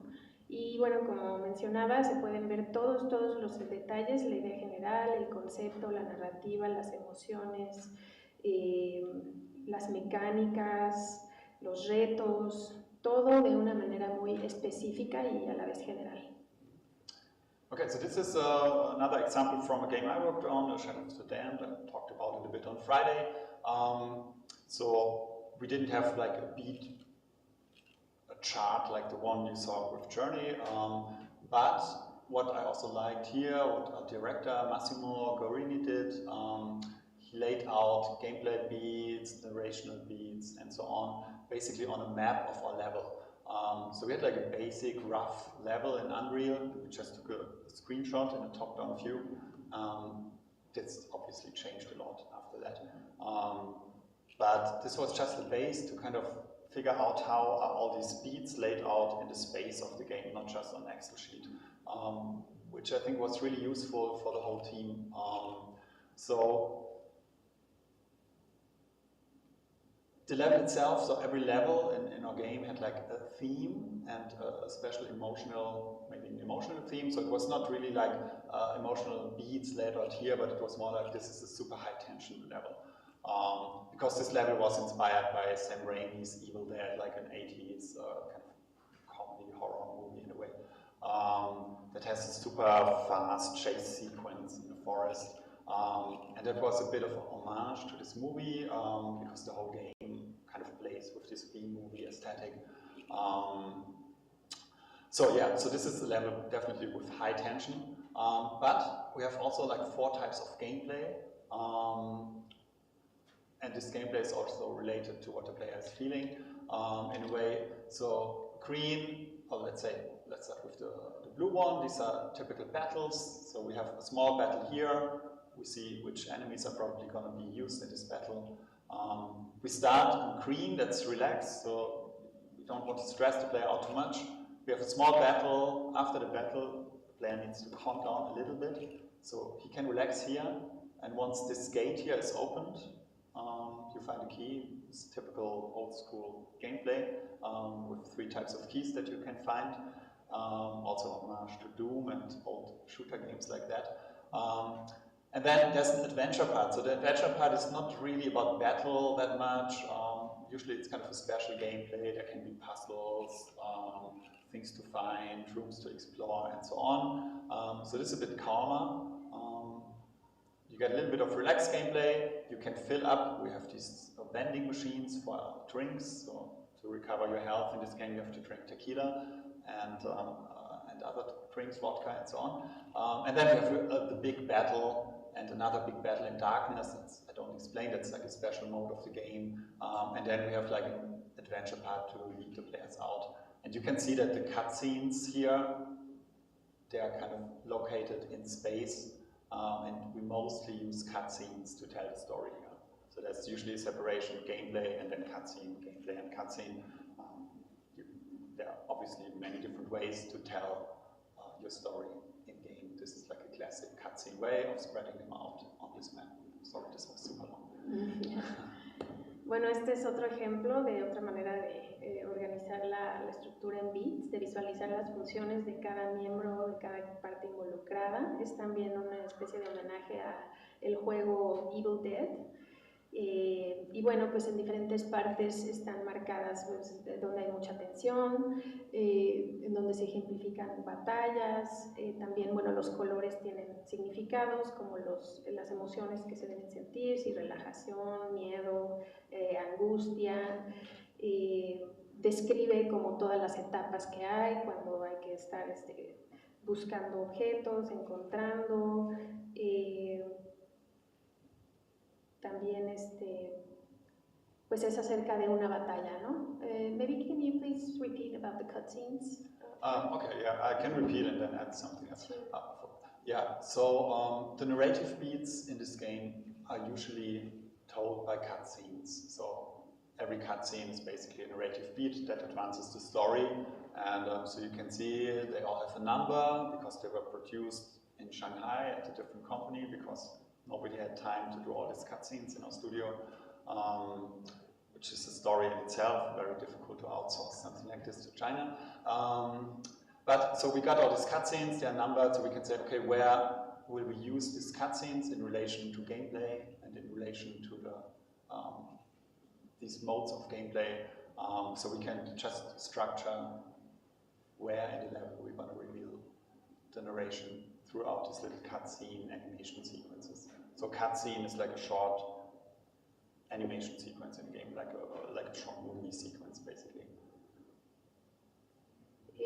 Bueno, las cutscenes o escenas de corte, pues ya habla como de pasajes muy específicos. Y bueno, nuevamente están contenidas aquí pues todas, ¿no? El gameplay beat, o sea, el beat de juego, la parte narrativa, la parte emocional. Okay, maybe the last thing here, so I told you we use a theme of high tension in this level. So this is also a nice way to connect, you know, the emotion player to feel super stressed. So how do we do this? We have these 4 major beats here. We have Crazy Killer Paula, that's like the girlfriend of our Demon Hunter, our main character, and she's chasing him. She has some kind of not quite sure what happened there, but definitely she's chasing him throughout the level. This is kind of the Evil Dead thing with a super stressful pacing. We're introducing walking light points. These are like lamps that can walk, and you have to battle them in kind of a hectic, frantic battle.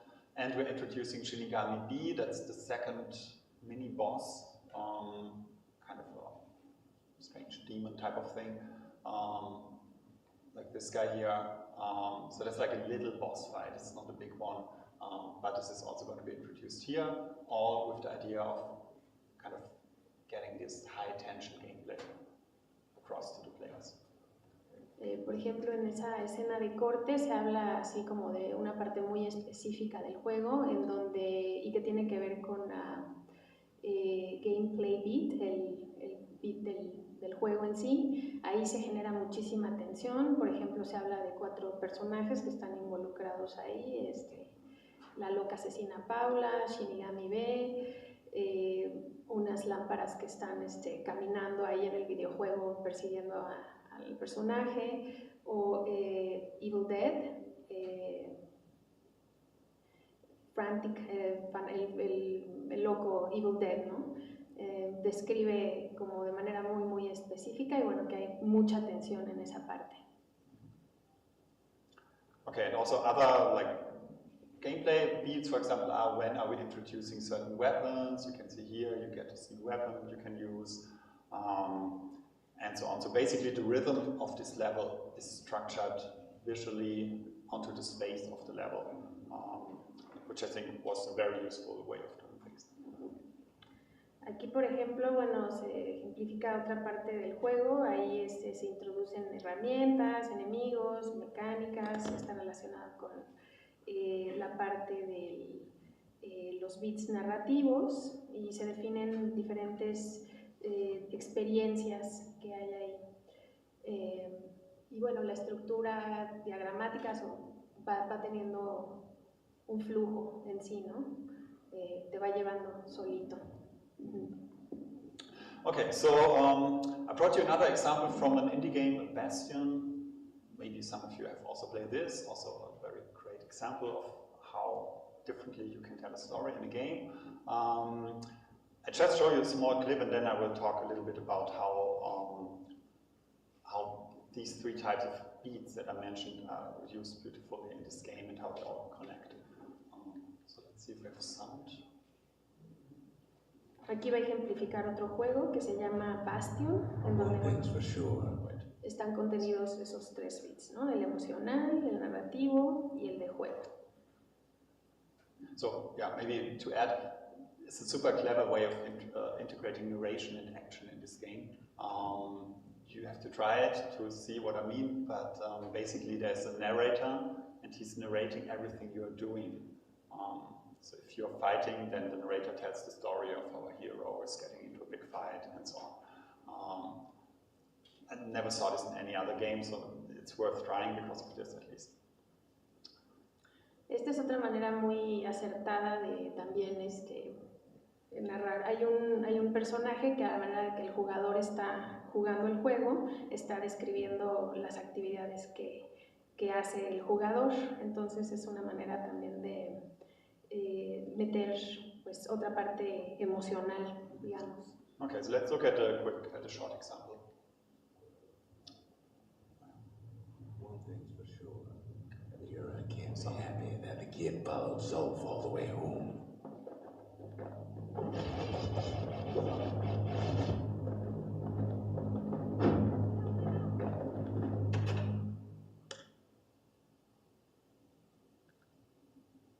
Okay, so I just explained what happened here. Our hero just walked in here with this big thing that he was carrying. Not important what he's carrying, but what is important is that suddenly he sees his old friend getting badly hurt or almost killed by these 4 guys.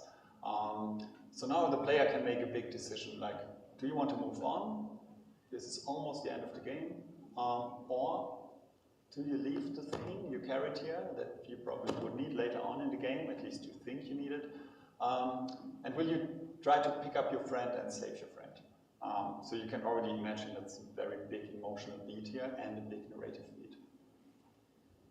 Aquí se ejemplifica, bueno, hay una parte en la que uno de los jugadores es lastimado y entonces pues se detiene el juego, te pregunta, bueno, ¿quieres detenerte en este momento? ¿Quieres continuar? ¿Quieres ayudar al personaje? Y bueno, pues tiene una carga bastante de mucha tensión y de mucha emoción.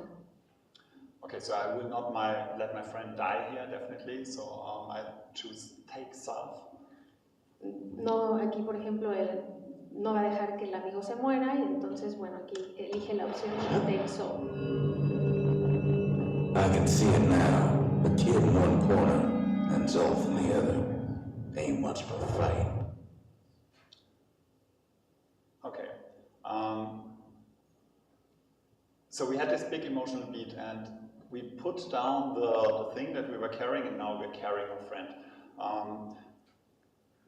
So the emotional beat that we're having here, like our friend is almost dead, what do? Can we save him? And we really build a connection with this guy at the beginning of the game.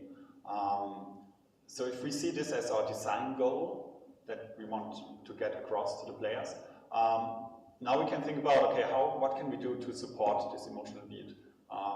So for example, how can we use mechanics to support the emotional beat?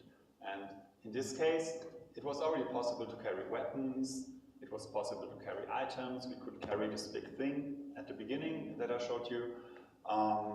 So now we use exactly the same mechanic to carry our friend. So we use the carry mechanic in a new way to support the emotional beat of this moment. And you also notice maybe that the player is walking very slowly when he's carrying his friend because it's really heavy and it's a big sacrifice he's making, or I'm making as a player, to carry my friend onwards, and who knows what's coming in a minute, you will see soon. Sí, bueno, por ejemplo, aquí el jugador tiene que tomar bastantes decisiones, ¿no? Entonces, por ejemplo, deja lo que estaba cargando, la herramienta, el arma que estaba cargando, y pues se lleva a su amigo, ¿no? Entonces aquí, en lugar de dejarlo morirse en el suelo, ¿no? Entonces aquí, bueno, se muestra cómo hay un beat emocional bastante intenso, y es otra manera de ejemplificarlo. Okay, so as designers we use mechanics to support the emotional beat. What else can we do to support it? Let's see. Or maybe you can translate first, maybe. Yeah, sí, entonces bueno, también está hablando de que en este beat pues hay varios aspectos mecánicos, ¿no? Como que está cargando herramientas, otros ítems, otros objetos, armas, y bueno, tiene que estar tomando de esas decisiones.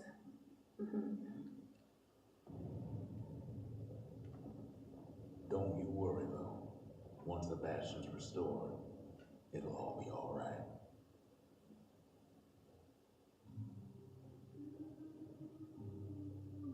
Although, after talking it over like this, guess I'm beginning to have my doubts. Tiene dudas. A little bit louder maybe, so we can feel more of the emotion. Está como reflexionando.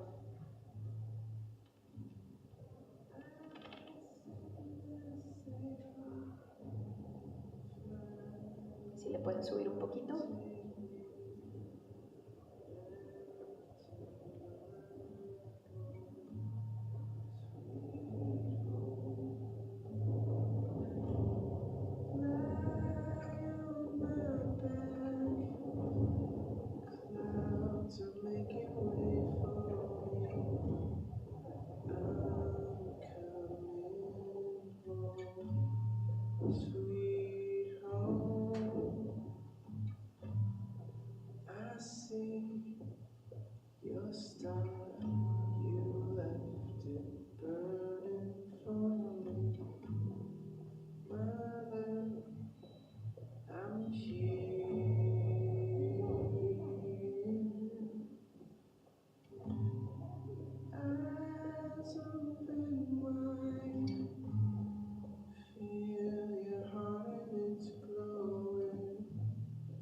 Kid's probably dealt with Zolf by now.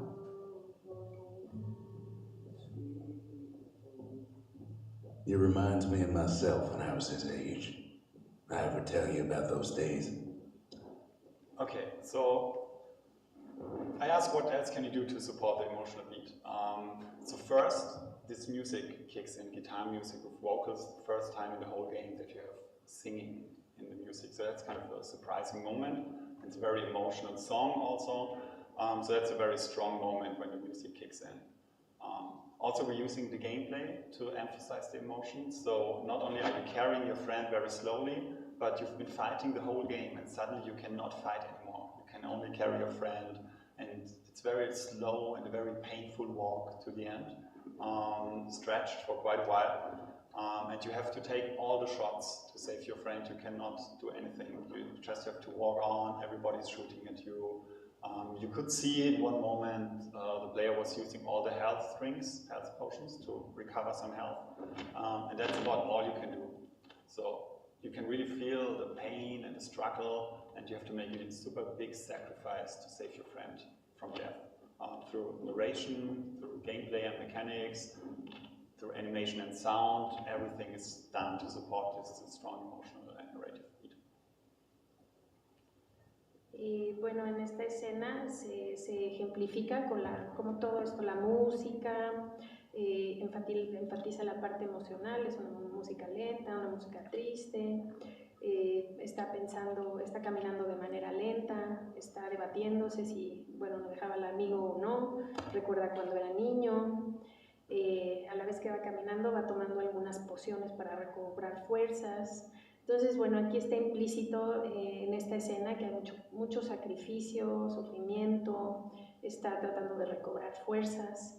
Pues todas estas mecánicas y bits de juegos, pues en conjunto refuerzan ahorita toda esta idea, ¿no?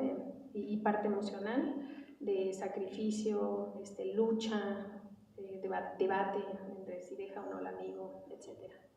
So yeah, as a game designer, as a director, you can use beats to keep a consistent vision throughout the development process. You can keep track of how mechanics are exposed, which part of gameplay happens, how narration and aesthetics are also exposed in the game, and how they're all connected. You can use the beats to figure out how to distribute things in different story branches, or use like a diagram to figure out how the pacing and the intensity of the game and of the narrative is structured. Entonces, como director, pues estos son unos recursos muy útiles para poder usar los bits para tener una consistencia en la estructura, para distribuir la información de manera ordenada, para marcar el ritmo, para marcar la parte emocional también, la parte artística. Entonces, pues esto les da un panorama muy general.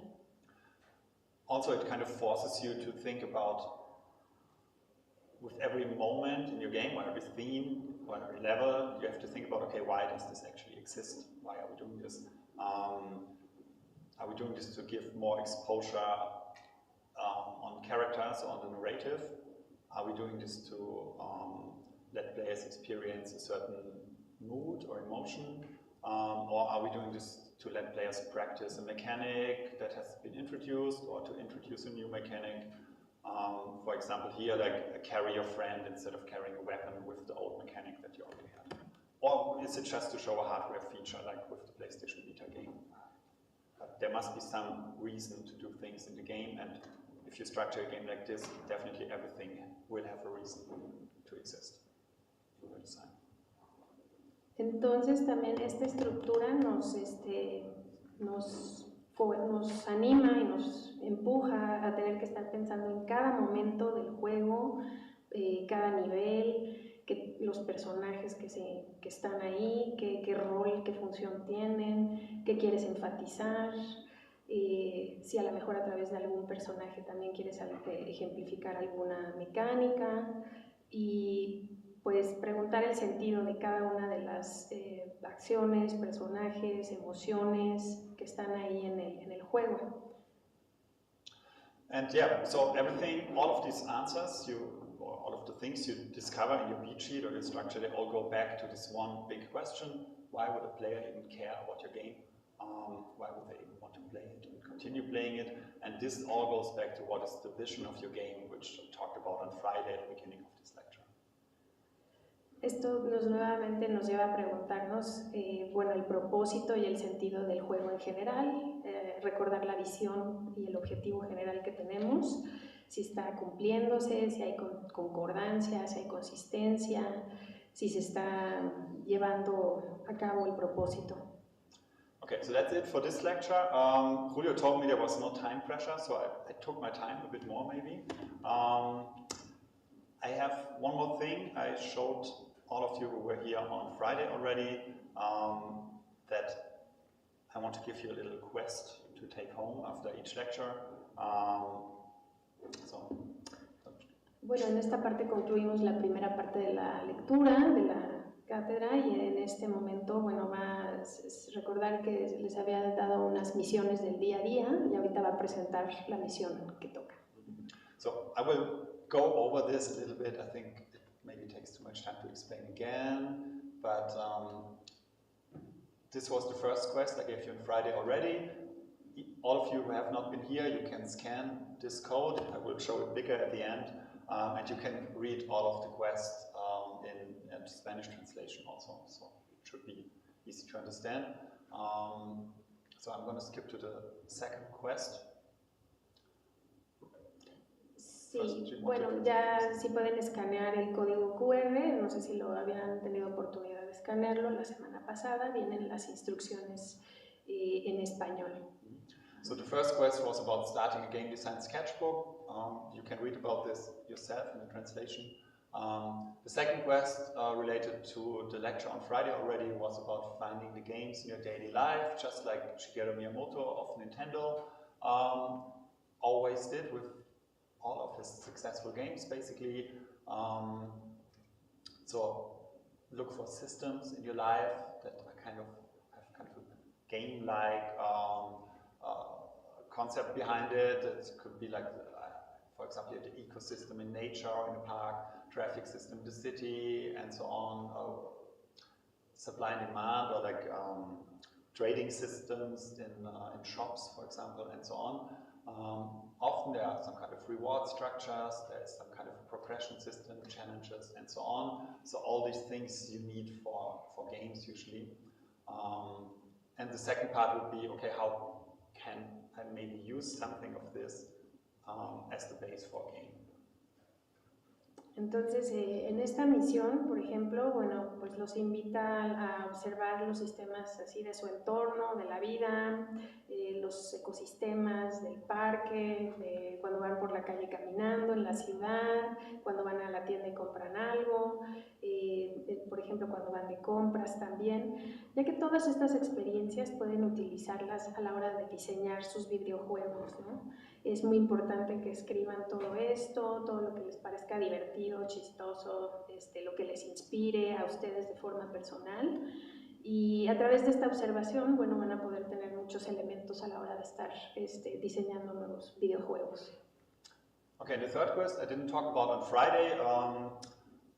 What are the beats of your day? So first, maybe look for beats in the games you play. What are the gameplay beats, the narrative beats, the emotional beats in the games you're playing? I think that's a good way to look at games a bit more analytically. And second, just like in the second quest, what happened during your day? Like, were there special events that happened to your day in the story of your day? This might be the big narrative beats. Were there certain things you did during this day that were different? This could be your gameplay beats, and were there certain emotional highlights or lowlights, like strong emotions during your day? This could be your emotional beats. And then you can think about how are these connected to each other, like how was my emotion connected to the story of my day or to the things I did this day. And you can even try to map this out on a space, just like we did here. So you get like a beat level map of your own life. And then you can think, yeah, maybe this could be already a good structure for a little game project that you're making, or story you're trying to tell, or like a moment or an emotion you want to share with your players. También, bueno, en esta tercera parte les invita a revisar, pues hacer una relación con su vida diaria, ¿no? Para crear los story beats, ¿no? Por ejemplo, qué me pasó durante el día, cuáles fueron los sucesos importantes que tuve, qué sentí, qué fue lo que todas las emociones que me generó, todo esto es escribirlo y cómo se van conectando una cosa a otra. También es importante, o bueno, relevante hacerlo de manera visual, como lo mostró en los diferentes diagramas, porque bueno, esto ayuda también a ir integrando todos estos aspectos, ¿no? La historia, la parte emocional, la parte narrativa, pero todo desde su experiencia en un día común, en su vida diaria. Okay, so that's it for this lecture. I have more to tell you in my second lecture today. Should we do a short break maybe, or can you still go on for another 1.5 hours maybe? Pues ahorita concluye la primera parte de la lectura que se había quedado pendiente de la semana pasada, y bueno, ahorita le gustaría comenzar con la segunda parte, pero primero siempre está preguntando si están cansados, quieren tomar un break o nos seguimos. ¿Perdón? Seguimos, okay. They want to just continue? Just continue, okay. No problem. Just nothing. La traducción de la quest, fue un rollo porque estamos intentando traducir todo al español. Entonces tradujimos bit como melate. Entonces como hacer todo lo que nos dijo a través de los melates del día, ¿no? Se hace la boca para las chelas, melate. Es como justo eso, ¿no? Y mapear quién puso, quién no, lo que sea. Entonces eso como muy de nosotros los mexicanos son los melates, ¿no? ¿Sí? Ok, entonces continuamos con la segunda sección. Gracias. Okay. Yeah, okay, so we talked about game vision, we talked about skills, scope, things that kind of prevent games from being finished because the vision is often not so clear as well. We talked about the beats to structure your idea. So with this lecture I want to go, like maybe look under the hood of the car and get a bit deeper, or zoom in a bit deeper. Under the surface of the game, basically, and look at the machinery, like which structures and systems are under the hood of the game that make the experience possible for the players. So maybe some of you realize or recognize the picture here, or what this could signify. So without the mechanics and the system of the flux compensator in this wonderful DeLorean here, we could not experience the adventure of traveling back to the future, time traveling. So there's something under the surface that makes the experience possible, and that's what we're going to look into today a bit. Bueno, pues una vez que ya vimos la parte general acerca de la visión, las habilidades necesarias, los bits para estructurar toda la información y tener todo el panorama general, ahora en esta segunda parte vamos a ver como ya la trastienda, o aquí por ejemplo está de manera gráfica el auto de Volver al Futuro, el DeLorean que se usaba para viajar en el tiempo, ¿no? Entonces como ya ver la parte más específica, más profundidad, eso es lo que continúa. Okay, so which systems make our game experience possible? If you look at different media, I think literature, film, or theater and games, there are a lot of things that are common between these media. Like usually they're often about some kind of conflict. If we look at the details, like what shapes the experiences of these different kinds of media, each medium has their strength. So, like with literature, the big strength I think is that you can look into the heads of the characters. You can maybe understand what characters think better than in film or theater, which is more about what the characters are doing and saying. And And games, they can give you a bit of all of this, depending on how you're using text and images and animation, etc. in games. But games also have a certain specific thing that other media cannot do. And because games are in a big part about what players also can do, because there's an interaction that happens that other mediums cannot provide to the recipients. So the players can do something, they can interact with the system, they can influence what's going to happen. Ok, bueno, podemos preguntarnos qué sistemas influyen a la hora de estar diseñando estos juegos, ¿no? Entonces podemos tomar como referencia pues, aspectos literarios, de películas, del teatro, de otros juegos, en donde también vemos que hay un conflicto, ¿no? O un tema central, una trama central.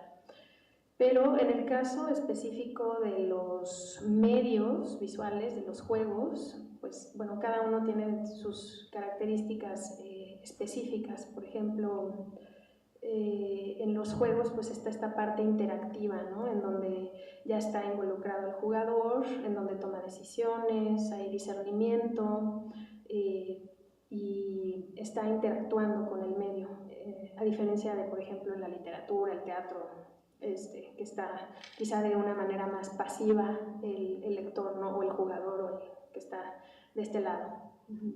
So if games put focus on what players are doing, or if that's the big specific thing about games, then the question is, what do players actually do? And the answer is, you as a designer, the players are doing exactly mostly what you allow them to do, because as a game designer, you design a system for your game, so you can define some activities that players can do, some actions.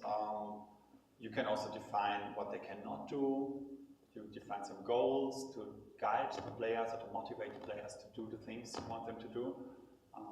You design rules that define exactly how these actions can be performed, and that describe what's going to happen when players are doing something in your game. And also you usually design some kind of feedback, so when the player use an action or reach the goal, then they will understand what happened in the game and if that was a good or bad thing, so you can guide players by using feedback and so on. So these are all the things you can do as a game designer. Entonces, como diseñadores de videojuegos, pues bueno, tienen otro tipo de reglas y de acciones que tienen que tomar. Por ejemplo, pues tienen que definir metas, qué es lo que sí quieren o que no quieren que haga el jugador, cuáles son, hacia dónde los quieren dirigir, qué motivaciones, cuáles las acciones y las motivaciones que quieren dirigir al jugador. También ustedes establecen las reglas de lo que sí se quiere hacer, de lo que no se quiere hacer, de lo que quieren que suceda o no quieren que suceda, e incluso también en algunos casos pueden tener retroalimentación del jugador una vez que se han alcanzado las metas o logrado el propósito del juego, ¿no? Todo eso ustedes lo diseñan, ustedes lo establecen. Okay, so if what players do, that means the interaction is what makes games a really unique medium, then you can imagine that these actions that players are doing are kind of a super fundamental part of any game. And these actions that players do is what we can call game mechanics. I think a lot of you already heard or talked about game mechanics. I will give you my take on it because it's a basis for what I'm going to talk about later. O sea que uno de los rasgos más importantes a la hora de diseñar videojuegos es la parte interactiva, ¿no? Entonces,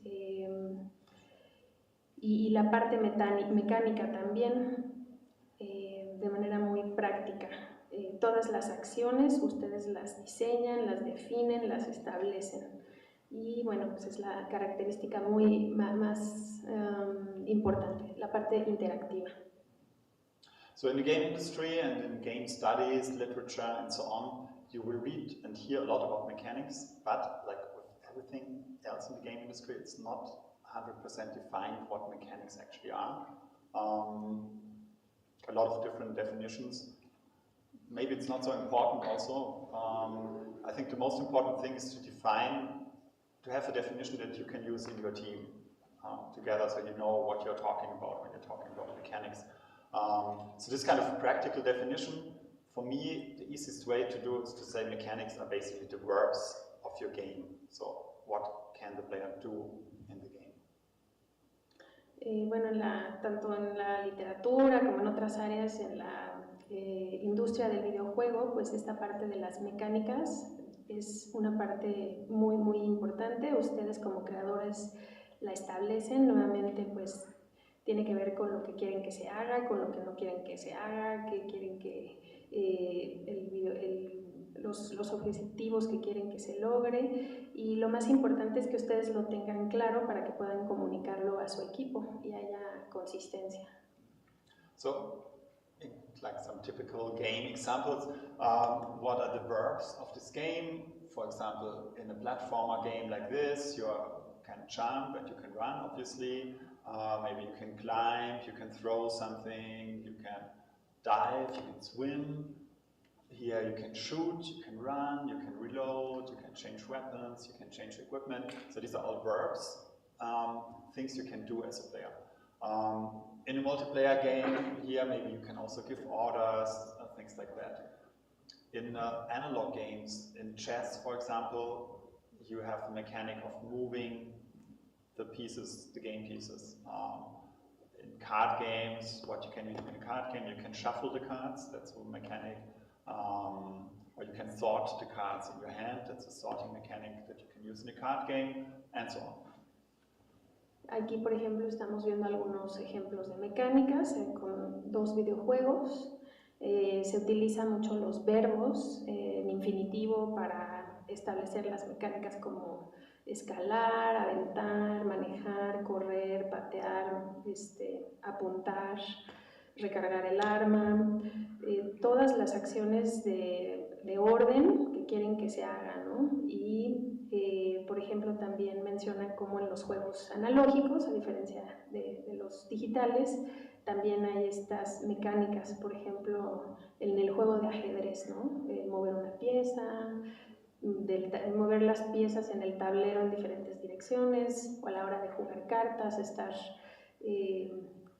barajeándolas en la mano, ¿no? También, esas son ejemplos de mecánicas.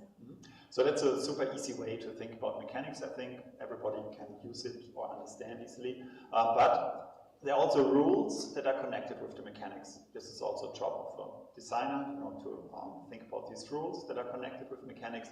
For example, in chess, how can a chess piece be moved? You know, each piece has a different way of moving. That's a rule about movement connected to the movement mechanic in chess. Or how high can I jump in Super Mario, for example, and can I move while I'm in the air? It's possible in Super Mario, it's not possible in real life. In other platformer games, the jumping mechanic works differently. So that's a rule about how the mechanic works. Pues estas mecánicas obedecen reglas, ¿no? Entonces menciona, por ejemplo, pues que en el juego de ajedrez pues se tienen que mover las fichas en cierta dirección en el tablero, ¿no? No es moverlas arbitrariamente en la dirección que uno quiera, hay una regla específica. También, por ejemplo, con el juego de Super Mario Bros., ¿no? Qué tan alto puedes saltar, eso también influye en el efecto que tiene, ¿no? Si te caes y llegas al punto que quieres llegar, etc. Entonces están totalmente relacionadas las reglas con las mecánicas en los juegos. And then there are also rules that define what happens when you use the mechanic. For example, what happens if I move a chess piece onto another piece? You know, I can take the piece off and place my piece on the same space. What happens if I jump on the ground in Mario? Usually nothing. What happens if I jump on a Goomba? Usually the Goomba will disappear, and so on. So these rules, so there are rules about how mechanics work, and there are rules about what happens if you use a mechanic. Entonces hay una relación muy estrecha entre la mecánica y las reglas, ¿no? Hay que tenerlas muy claras desde un principio para que funcione, ¿no? Entonces, bueno, nuevamente habla acerca del ajedrez o del juego de Super Mario Bros. So, usually, I think almost every game has one mechanic or a few mechanics, a set of mechanics that players use all the time. And this is what we usually call core mechanics or primary mechanics. And normally you cannot finish a game without using the core mechanic of the game. That's a good indicator that you're talking about the core mechanic, if it's impossible to finish without using the core mechanic. So in a game like Super Mario, in a jump and run game, the core mechanics are obviously jumping and running. Impossible to finish this game without jumping and running. In a first person or like third person, like in a shooter game, the core mechanic is obviously shooting. So often the genre of the game talks about the core mechanic already. Shooting and aiming. Here in Fortnite, I would say it's also building. That's also a super important mechanic in this game. So let's say shooting, aiming, building are the core mechanics of Fortnite. Jumping and running are the core mechanics of Super Mario. Cada juego tiene sus mecánicas centrales o muy específicas. Por ejemplo, pues el juego de Mario Bros. Es muy claro que las mecánicas más usadas es saltar, brincar, correr, pero bueno, pues en otros casos será apuntar, disparar, por ejemplo en Angry Birds estirar la resortera y estar estirando, matando a los, bueno, apuntando a los pájaros. Y cada juego tiene su mecánica muy específica. So players will perform these core mechanics thousands or 10,000s or 100,000s of times, depending on the game. So they will use this a lot. So you better make sure that the core mechanic is already really fun to use and really feels really cool to use, if possible, or satisfying to use. So for example, in a sports game or in actual sports, like the kinetic fun of kicking a ball or using a tennis racket or a baseball bat or whatever, this is already some kinetic, haptic fun that you can have. Even in digital games like Angry Birds, for example, if you remember this, you have this slingshot and you're shooting these little birds onto a wall of stones and pigs or something. And there's already like a haptic fun into stretching this little rubber band and aiming the birds and so on. So this feels good, and you can already feel that it will not get boring very quickly because you can do this 10,000s of times and it's still fun to do it. That's one reason why a core mechanic is used. Algo que hay que considerar muy importante en la mecánica central que sea del juego que estén diseñando es que pues el jugador lo está repitiendo a veces hasta 1000 veces, una y otra vez, ya sea apuntando, disparando. Entonces tienen que cerciorarse de que sea algo fácil, intuitivo, divertido, que no sea aburrido. Y bueno, incluso a veces puede ser kinestésico o háptico, que tenga que sea al tacto algo divertido y emocionante, ¿no? And there are many other verbs usually in games. Most games it's not just jumping and running or shooting and aiming. So many other things players can do. Usually, for example, in a shooter game, you can cover behind a wall. You can shoot fireballs in Mario at some points. In a game of soccer, you can hit the ball with your head, for example, just playing football or soccer. Instead of using the normal kicking mechanic. That's really one of the core mechanics of soccer. So the secondary mechanics, they support the primary mechanics, they support the gameplay, make it a bit more interesting and diverse. But usually you can finish the game without using secondary mechanic in many cases. So you can't finish a game of football without ever using your head to hit the ball, for example. It's just a secondary mechanic.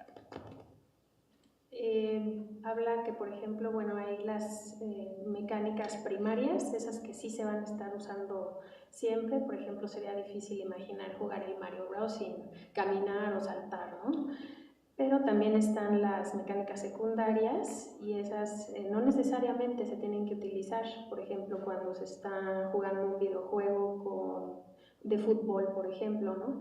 No necesariamente van a usar la mano, pero sí el pie, ¿no? Esa sería la mecánica primaria. So there are some mechanics core mechanics or secondary mechanics that are more about the interaction between player and player, or player and a character, like jumping on a Goomba, for example, or shooting and aiming mechanic in a shooter game. Other mechanics are more about interaction between player and world. Mario using a jumping mechanic to interact with the world, like destroying a block. So you can see in this case, it's both character and world interaction. Other types of mechanics depend on other factors, not just the player input. So for example, the cover mechanic in a game like this, if you want to hide or cover, you can only do this if there's like a wall to hide behind. So you can only use this mechanic in a certain context. So that's why we can call it contextual mechanic or context mechanic.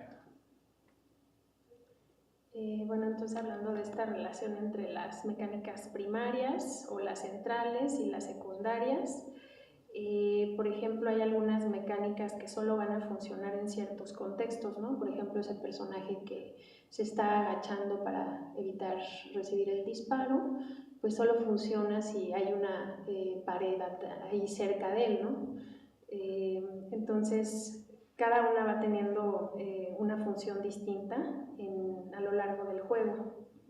And realizing that you're having some contextual mechanics in your game is actually really useful, because on one hand it gives players more ways to interact, and on the other hand, it's a super practical way, it keeps your controller or your button layout very simple.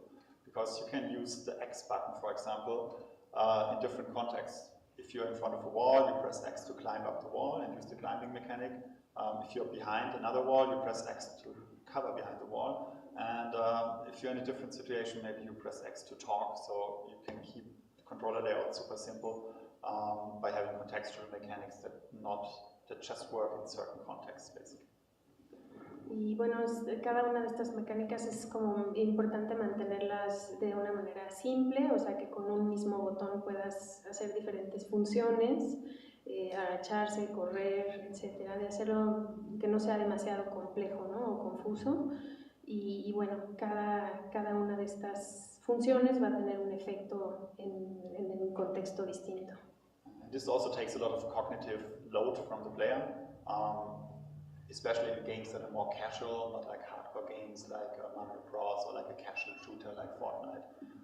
Players don't have to remember like a very complex input system and can just focus on gameplay and fun, basically, in a very casual and quick way. Sí que esto también, el tener no demasiado amplia las mecánicas con diferentes botones, pues va a tener un efecto cognitivo en el jugador y va a permitir que se concentre en lo más importante que es el juego, ¿no? Y no se pierda con qué botón toco o cómo es, etcétera, ¿no? A la hora de hacer las mecánicas. Okay, so as I said before, as a game designer, you can think of different mechanics for your game to let players act in the game world. You can design some rules about these mechanics. You can give a goal, like for this mechanic, like why should players actually use this? But do you really know what will happen if players are actually using all of this? Or can you predict what happens when players are playing the game? And in most cases, you cannot predict this. So in the game of checkers, Julio told me that it's also known in Mexico, so I'm not going into details of explaining it. But the mechanics you can use here are very simple. So each player, black or white, can move their game pieces. They can jump over enemy pieces if they are close, like they can jump diagonally. Oh, thank you. If one player reaches the end of the other player's zone, then they can change their piece into a queen. In the US, it's strangely called a king, but I call it a queen, I think in Spanish too. So you can put another stone on top of your stone, you get new skills, there are some rules connected to this, and you can move your piece backwards. So it's basically the mechanics of this game. So it's really very simple mechanics and rules, actually. But when players start to play this, and the mechanical parts, the machinery is set in motion by the players, then very unpredictable things start to happen. So, for example, players start to protect other pieces so they cannot be caught. Or they use mechanics to force the other player to jump, even if if you didn't want to jump, you know. Or they start to build like a bridge, so they can in one move move their piece like over the whole board. Or they sacrifice a piece for some reason, so the other player cannot make a jump, you know. So none of these things were planned by the designer. And these dynamics or this emergent behavior, it's often like tactical or strategic thinking that happens when the players are actually confronted with the mechanics. Que si bien, bueno, en la mayoría de los casos la intención, perdón, es hacer mecánicas predecibles, que a veces sucede también que aparecen cosas impredecibles, ya que por parte del jugador pues hace otras acciones, ¿no? Aquí, por ejemplo, ejemplifica con el juego de ajedrez, las mecánicas de este lado, dice que bueno, las piezas deberán de moverse en un sentido diagonal, si se puede saltar arriba del enemigo, cambiar una pieza y convertirla a reina, moverse hacia atrás en el tablero también antes de convertirse en reina, pero bueno, del otro lado habla acerca de pues otras acciones que suceden que por parte del jugador que no estaban pensadas, y como por ejemplo proteger a una pieza o forzar al enemigo a que salte la pieza o convertir en puente otras piedras o incluso sacrificar una pieza propia, ¿no? Esas cosas no estaban predichas. No se esperaba que sucediera eso, pero que bueno, pues por las decisiones que toma el jugador, eso sucedió.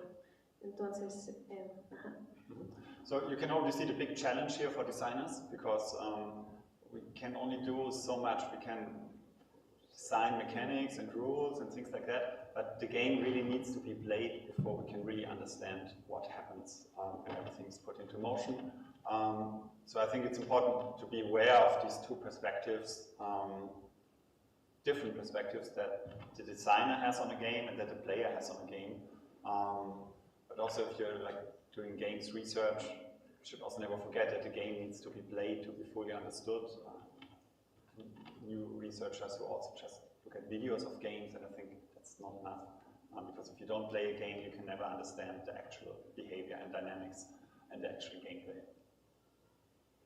Entonces esto representa un gran reto para los diseñadores, porque bueno, tenemos que conocer muy bien nuestro videojuego y conocer y saber qué se espera que haga el jugador también antes de ponerlo en acción. Como diseñadores también es muy importante como tener una visión de las diferentes perspectivas que se puedan tener, ¿no? No nada más desde la nuestra, sino por supuesto desde la parte de quien lo crea, de las diferentes partes involucradas en la que lo crea, el que lo juega, y pues nunca olvidar que para que pueda entenderse completamente un juego, pues necesita jugarse una y otra vez, una y otra vez. Okay, so why am I telling you this all? Because I think it's important to be aware of this, because many famous games or games that have been around for hundreds or thousands of years, they don't have very complex mechanics. They can actually be super simple mechanics. The rules can be very simple, but still there can be a high complexity or like a very elegant gameplay that emerges from these simple rules when the players interact with the rules and the mechanics. So basically, for example, this game, maybe some of you know, the game of Go or Ego, originated in China. It's also super famous in Japan, kind of has the importance that chess maybe has in the Western world. And the rules are super easy to explain. Players take turns placing one of their stones on the board on a connecting point of two lines, and if you manage to put your stones around a stone of the enemy, then you can take out the stone. If you manage to put your stones around a group of other stones, then you can take out all of these stones. And that's about it. There's a little bit more, maybe, that's not so important now. But that's basically it. The mechanics is placing stones, and there's these super simple rules. But what you get is the deepest and most complex strategy game in the world. I think there's no game more complex than Ego in strategy games.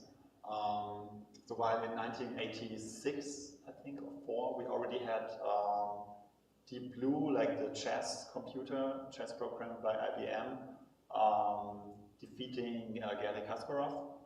That was in the 80s already. But for Go, it was only like, I think 6 years ago, like a few years ago, that an AI by Google taught itself to play Go and then defeated one Go Grandmaster. But he won the title back already and defeated the AI again, and it's still undecided right now. So it took a very long time until the computer could defeat a human player, because it's a super deep, complex game, and you can spend your whole life to study this game with these very, very simple rules. Bueno, él dice, bueno, ¿por qué les estoy diciendo todo esto, no?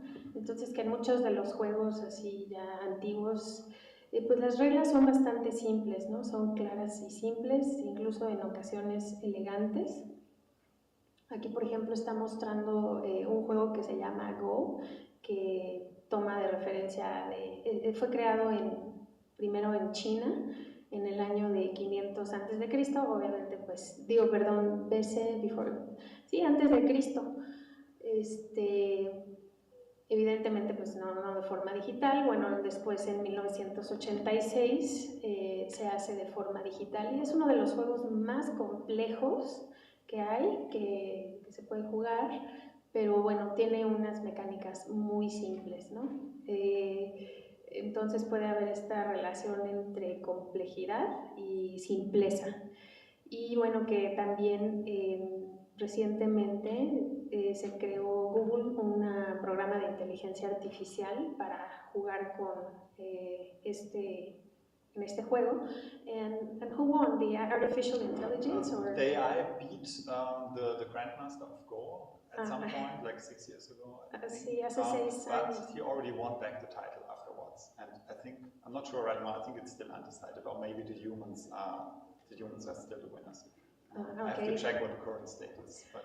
Pues que recientemente había uno, el más, el ganador mundial, el más importante, hace unos años jugó con una inteligencia artificial generada por Google, y que le quitó el título, ¿no?, de campeón, pero que bueno, ya lo retomó nuevamente. Entonces, bueno, ya sí está la inteligencia artificial.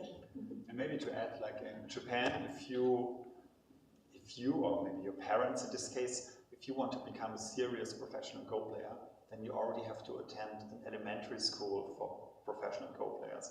So professional players, they really start in elementary school, and they go to special schools dedicated to studying Go, and otherwise you have no way of becoming a professional player or like a master of Go. Sí, que es un juego tan complejo que bueno, que si quieres o aspiras a convertirte en un jugador profesional, tienes que empezar así desde muy básico y desde muy temprana edad, porque es un juego sí, que impone muchísimos retos, ¿no? Okay, so in video games, then also many examples. So I took a very famous game, also with very few components. You have 5 different types of stones. You have a super simple mechanical system. Basically, you can rotate and move blocks, that's all. And there are some rules. Rotate and sort the blocks to create lines. Full lines are removed. And you're trying to survive, because when the lines reach the top, then the game will be over. And there's no new mechanic added in this game. The only thing that changes is that every 10 lines, 20 lines, I think every 10 lines, the speed parameter is increased by 1. So the speed will get a little bit faster every 10 lines you remove. And that's it, and you can create infinite gameplay from this, and high challenge and complexity. There are professional Tetris players that spend a lot of time practicing this game to play on a super high level. And I think it's important to keep in mind, because in many student projects, I see that there's always a tendency to add more and more things, like you heard about the scope creep before, this guy here. So he's coming in everywhere.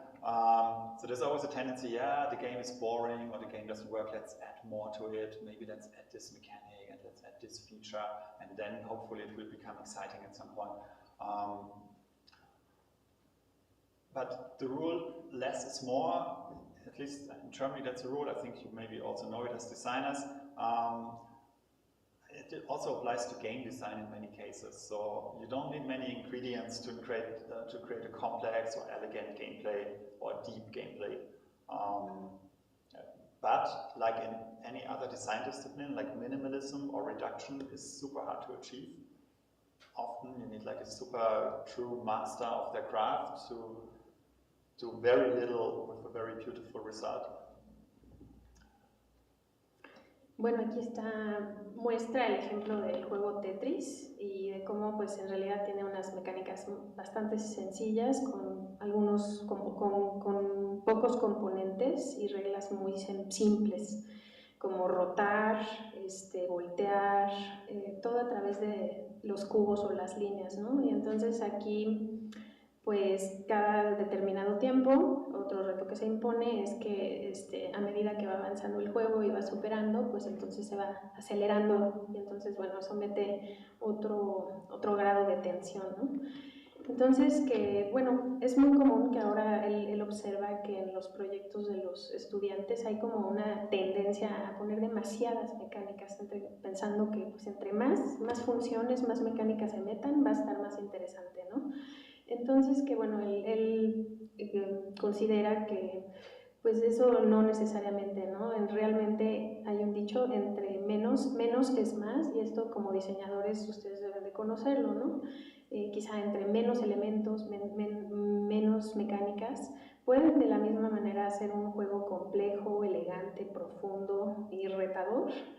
Y bueno, esto sí los anima a considerarlo a la hora de diseñar los juegos, ¿no? También menciona que hay otros juegos más minimalistas que si bien parecieran más simples, bueno, no,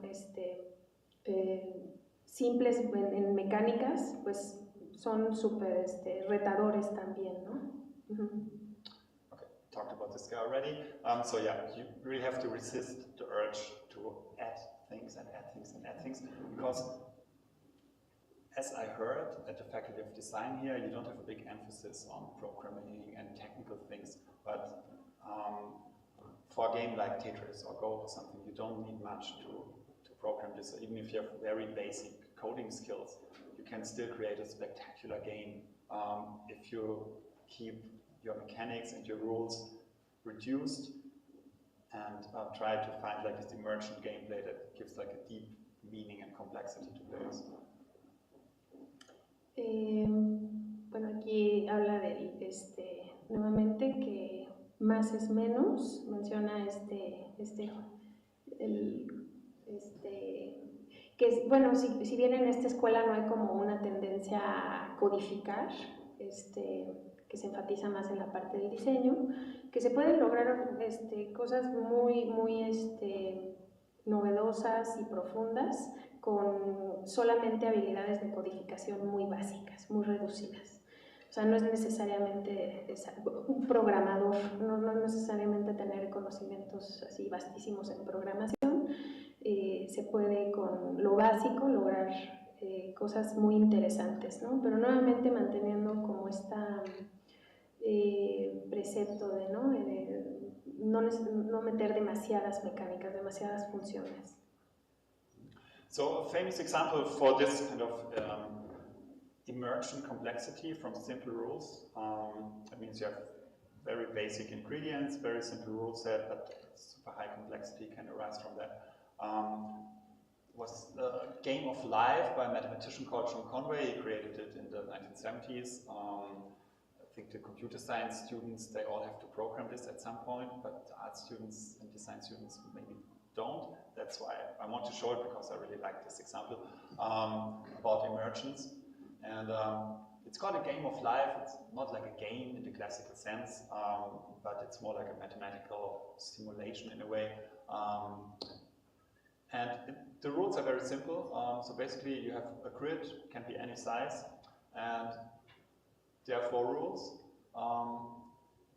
If a cell, like this cell in the middle, if it has only one neighbor, it will die from loneliness. It's not enough neighbors around, so this will be removed. If a cell has 2 neighbors, exactly 2 neighbors, the cell will continue to live. That's a nice amount of neighbors, it's not so crowded. If a cell has more than 2 neighbors, like here, the cell will die. If it has 4 or more neighbors, it will die. And if a cell has exactly 3 neighbors, it will be reborn. There will a new cell arise in the middle and it will be colored again, basically. So it kind of mimics a population. We have loneliness, a cell dying of loneliness, we have a new life being created, and we have overpopulation where it's not sustainable anymore for the cells, so it will die. And these are the rules, and if you run this system, put these very simple rules into action, there's really crazy things happening. So very complex shapes suddenly appear. So not only you can see shapes appearing, but suddenly there's mechanics or animations happening. For example, this is a cannon that just arose from these rules. So it's just producing these animated objects and shooting it in a certain direction. You have moving characters. I think they will come up here again, or like this one, it has like a chat engine, you know, with a propulsion system. You have these moving characters, and like here, they connect with each other, and then they start to build a house, you know, they stop moving. Can also be a metaphor for some things in life. So there's a lot of things happening. There's still people discovering new life forms that arise from this very simple rule system. If you look it up on the internet, you can try it out yourself for free. There's a lot of websites where you can try this if you search for Game of Life. But there's also a lot of people who discover and share new forms, new life forms they found with the community. Yeah, so it's impossible to predict what's going to happen, you know, but you have these 4 simple rules, and then these incredible things start to happen suddenly. But also, if you look at the world, this concept is something you find very often. Complex shapes, complex behaviors from very simple rules, like the swarm behavior of birds. You have this beautiful shape and behavior of this whole organism, almost made out of individual birds. So there are some simple rules. I think the rule is if you get too close to another bird, slow down to avoid a collision. If you get too far away from another bird, you speed up, so you're getting closer. And yeah, you fly the same direction as your neighbors, basically, and that's it. And that's how, out of these 3 rules, you can get this wonderful swarm behavior and beautiful complex shape and behavior. Bueno, el profesor menciona este juego. Can you put the other slide a little bit back, please? Really? You didn't translate this yet. Oh, sorry. The one with the... This one? No, the other, that one, yeah, thanks. We didn't do any translation, I'm sorry. It's okay. Bueno, menciona el juego de un señor que se llama John Conway, que se llama el juego de la vida, Game of Life, y que tiene como pues una parte muy matemática, ¿no? Y bueno, es un ejemplo de cómo a partir de reglas muy simples se puede crear un juego súper complejo, ¿no? Entonces, por ejemplo, en la primera parte, en la regla número 1, pues si está la celda esa sola, se muere, ¿no? Entonces es una manera como de decir, bueno, pues si estamos solos, nos morimos, ¿no? Después en la parte 2, si tenemos un vecino, pues bueno, está bien la cosa, ¿no? Pero si ya somos 3 o más, pues entonces ya se muere, ¿no? Entonces es como una manera de hacer una analogía también entre la soledad, entre la sobrepoblación que estamos viviendo en este momento, y hacer una metáfora, ¿no? A través de las formas. Then you can put the next slide, please. Y también, bueno, este es parte del mismo juego, ¿no? Que por cierto se encuentra gratis en línea, y todo es a partir de estas 4 simples reglas, ¿no? Se pueden hacer patrones que asemejan a la vida, o que también tienen que ver con formas de la naturaleza, como los patrones de vuelo de los pájaros. Maybe you can put the next one, please. Como por ejemplo los patrones de las abejas o patrones de vuelo, que bueno, si bien están juntos, casi tocándose unos a otros, pero interactuando y pueden sobrevivir, ¿no? Sin matarse los unos a los otros. Entonces, bueno, hace metáforas, analogías, pero bueno, aquí lo que quiere decir es que son a partir de 4 reglas simples, mecánicas simples, que se hace todo este juego súper complejo. And you can even argue, go a bit further and say that maybe all of life kind of works like this with emergent behavior. I put simple rules here in quotes. It's not that simple, but compared to what we have here, the basic building blocks are simple and they are shared by all other life forms in a way. So you have basic components, you have basic rules, and they can create these complex shapes and behaviors and lead to infinite variations in all of life. And so this is another example of the beauty and of the complexity that can appear when this emergence happens, and it's much greater than the individual parts and can also not really be predicted in most cases. Con esta imagen también quiere ejemplificar cómo a partir de unas reglas y mecánicas muy simples pues puede surgir esto, ¿no? Esta es la estructura del DNA, que está compuesta por 4 elementos, pero todas esas combinaciones pues pueden producir pues todo lo que vemos en la naturaleza, ¿no? En todas las formas, todos los seres vivos, y bueno, pues es eso. Yeah, and so this emergence can be found in many places in the context of games as well. For example, if you like football or sports, football game stays exciting because we cannot predict what happens. We want to see what happens next time. You know, we saw already 100 games, but what's going to happen in the next game when the rules and the mechanics of football are put into action by players. And most famous games since decades or centuries, they all have. A lot of them have this emergent gameplay: chess, backgammon, card games, Tetris, Candy Crush, a lot of sports, all sports I would argue. They have all super strong emergent gameplay. Bueno, menciona el término de emergente y que, bueno, es otro aspecto que puede encontrarse en muchos juegos, ¿no? Por ejemplo, pues en el del fútbol, ¿no? Si bien son unas reglas muy sencillas, muy básicas, muy simples, también pueden suceder pues una infinidad de acciones. En muchos de estos se ha seguido este patrón o estas reglas simples a la hora de diseñar muchísimos videojuegos, como en el ajedrez, el backgammon, las cartas, en el Tetris, el Candy Crush. Todos estos tienen un sentido muy fuerte de emergencia en el juego. Okay. Yeah, so let's look a bit deeper into the mechanics. So usually we can split up the mechanics we are working with in a game into 2 things. One is the action that players are actually doing, and the other thing closely related to this is like the purpose of this action, the purpose of the mechanic. Why are players doing what they're doing? So if you think about your mechanics in this way, you can make sure that it's actually meaningful to players, because there should always be some goals connected to a mechanic, otherwise you probably don't need it. And if there was no purpose, why would players even want to use your mechanic here?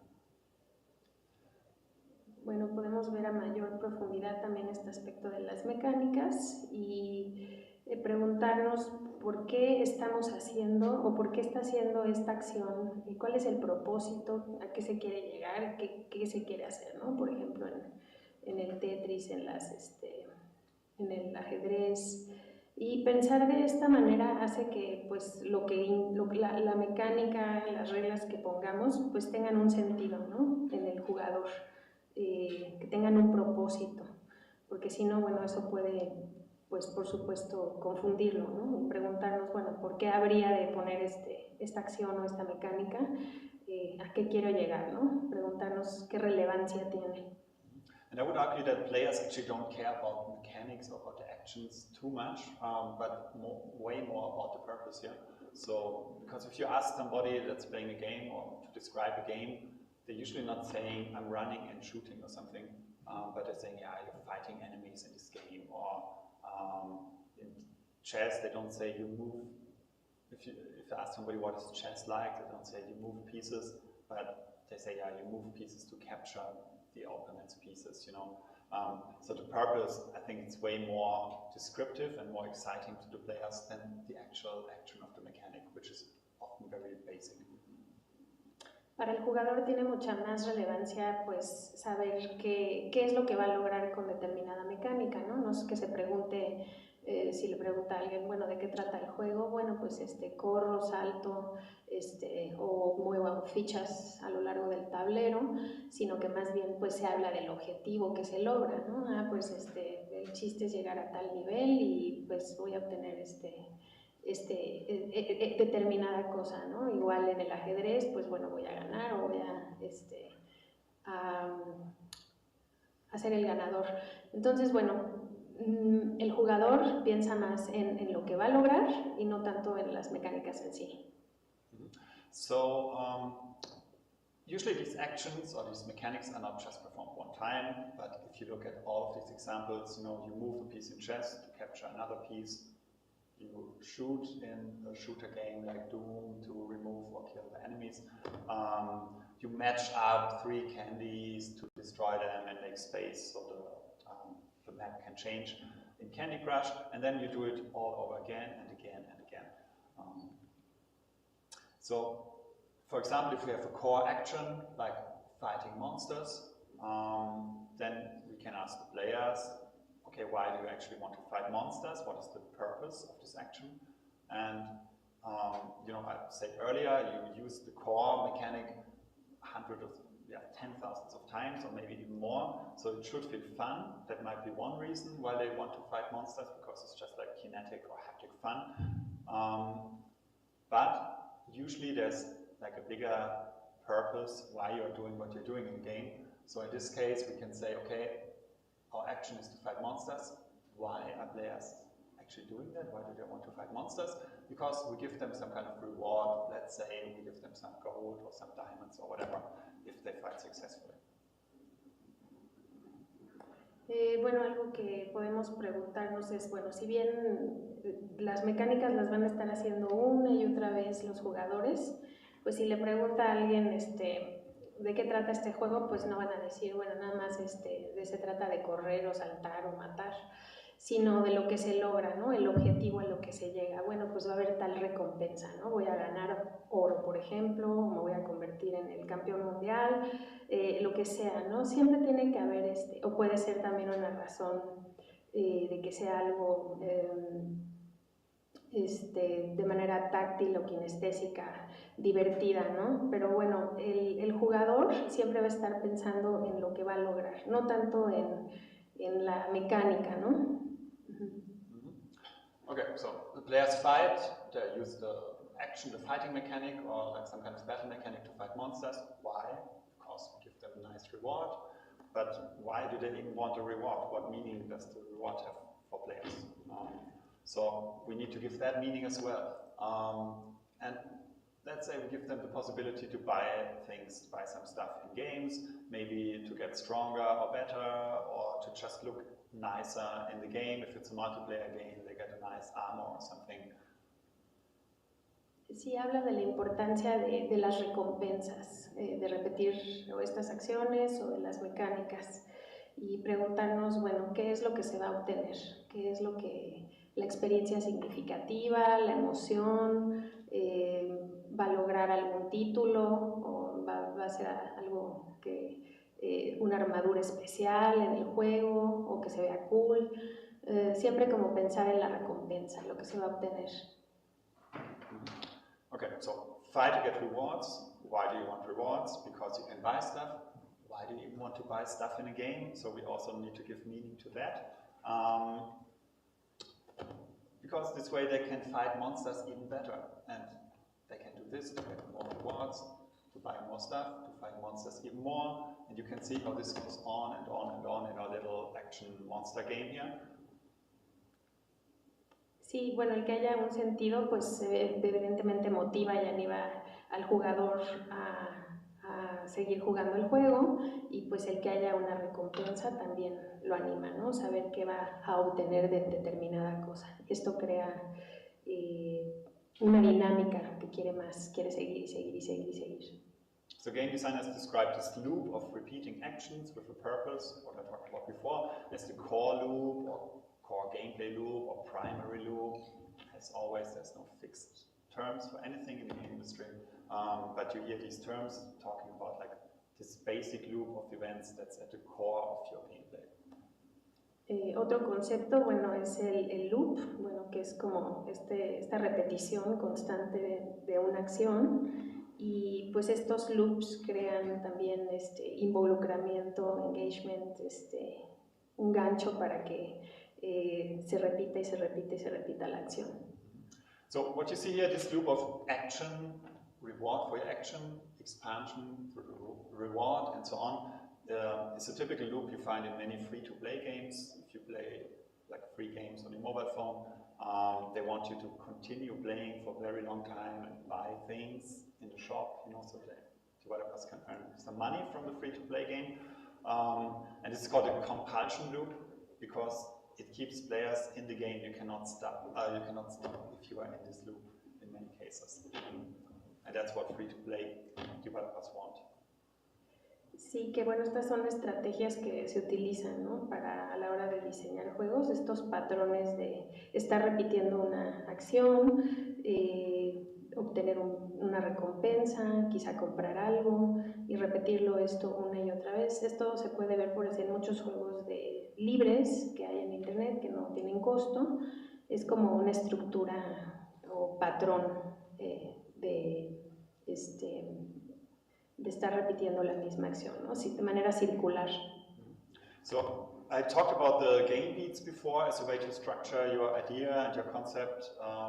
So visualizing your game loop in a way like this or similar is also a great tool to get more clarity about how your game actually works.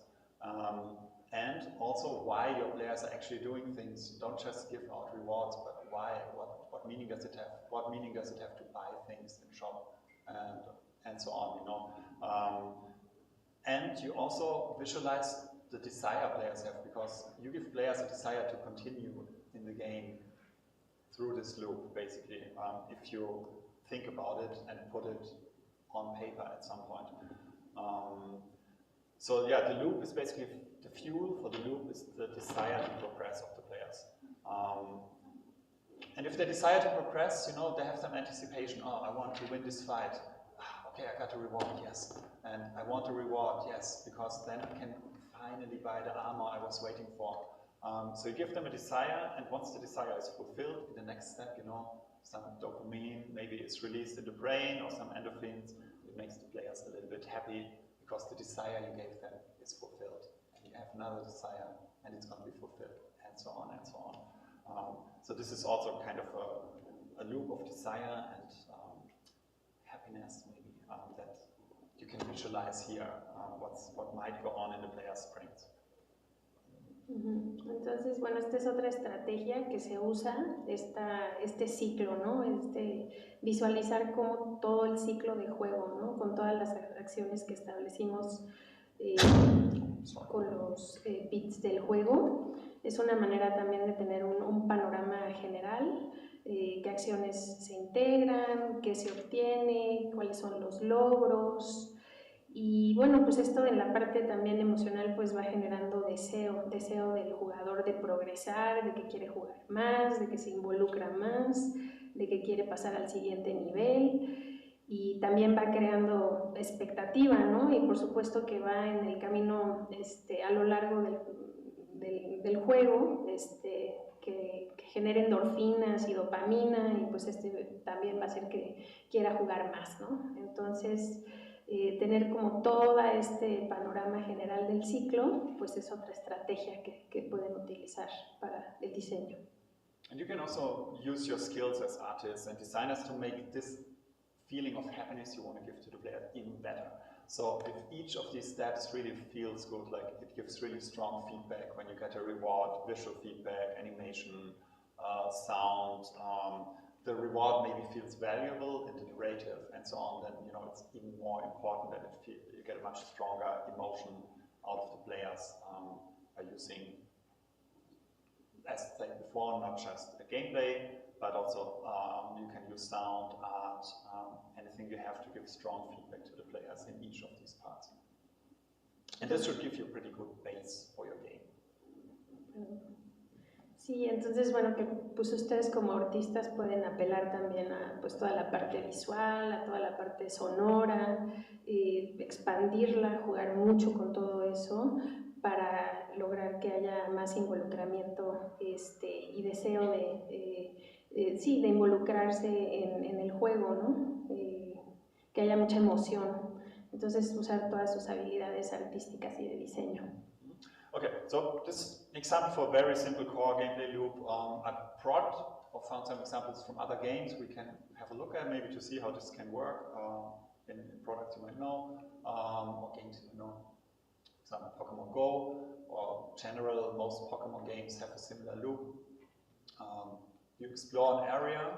This can be on your in your virtual world, or at Pokemon Go you actually walk in real life. You encounter a Pokemon, you capture the Pokemon, you collect some rewards, you can level up, you can upgrade your Pokemons and train them basically, and then you continue to explore and so on and so on. And that's what happens in Pokemon on a very basic level. There's more things happening on the side. You could argue there's more stuff coming out of these individual parts. Maybe there are other loops that are connected here, but this is the core loop of Pokemon. And what I like about this visualization is that there's also resources integrated into the core loop. So you can see you have a resource of your walking energy in real life, and by exploring, this resource goes down, you lose your energy. You encounter a Pokemon, no problem. You capture a Pokemon, you need a Pokeball for that, so you would have one Pokeball less per Pokemon you capture, but you get a Pokemon. You might get some rewards, candy and stardust, it's used in this game. So the resource of Pokeballs is going down, but the resource of Pokemon, candy and stardust, which is kind of like a currency, it goes up at this step in the loop. And then at another step in the loop, at the level up step, after you collect the rewards, you can get more Pokeballs by leveling up, and you can get some items that you need later on. And then you can upgrade Pokemon, so the resource of candy and stardust that you got here, it goes down here. So you can spend the resource at this point in the core loop. Yeah, and you can, I guess, get more Pokemon and so on at this step, and then it goes on like this. So you have a pretty good overview of resources and parameters in the game and how they are affected by the core loop. And also you can make sure if you give players something here, that at some point in the core loop, you should take it away from them again, or they should spend it again, because otherwise it probably has not much meaning. And you can also see this kind of balance, Pokeball going down here, going up here, currency coming in here, going out here. So I think that's kind of a nice way to work also with resources and put more details into the core loop. Sí, aquí bueno, con esta lámina pues se habla así de la estructura general del juego de Pokémon, cómo va teniendo pues todos estos retos, las recompensas, lo que se logra. En la primera parte, bueno, pues está en la parte de exploración. What's it in? Execute?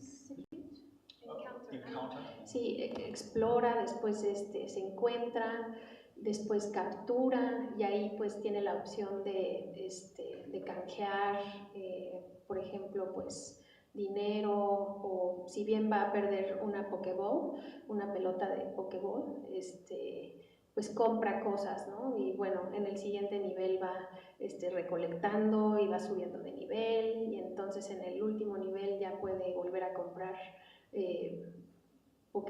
Poképelotas y otros ítems, y después ya si logra llegar al último nivel, pues entonces ya puede comprar polvo de estrellas, dulces, Y bueno, pues es una manera de ver visualmente, diagrama, de lo que se obtiene, ¿no? Entonces, y por qué se meten distintas mecánicas y funciones, ¿no? ¿Cuál es el propósito? Pues para comprar esto, para subir de nivel. Entonces, todo tiene un propósito, una concordancia, o sea, no hay acciones así, nada más sin sentido, ¿no?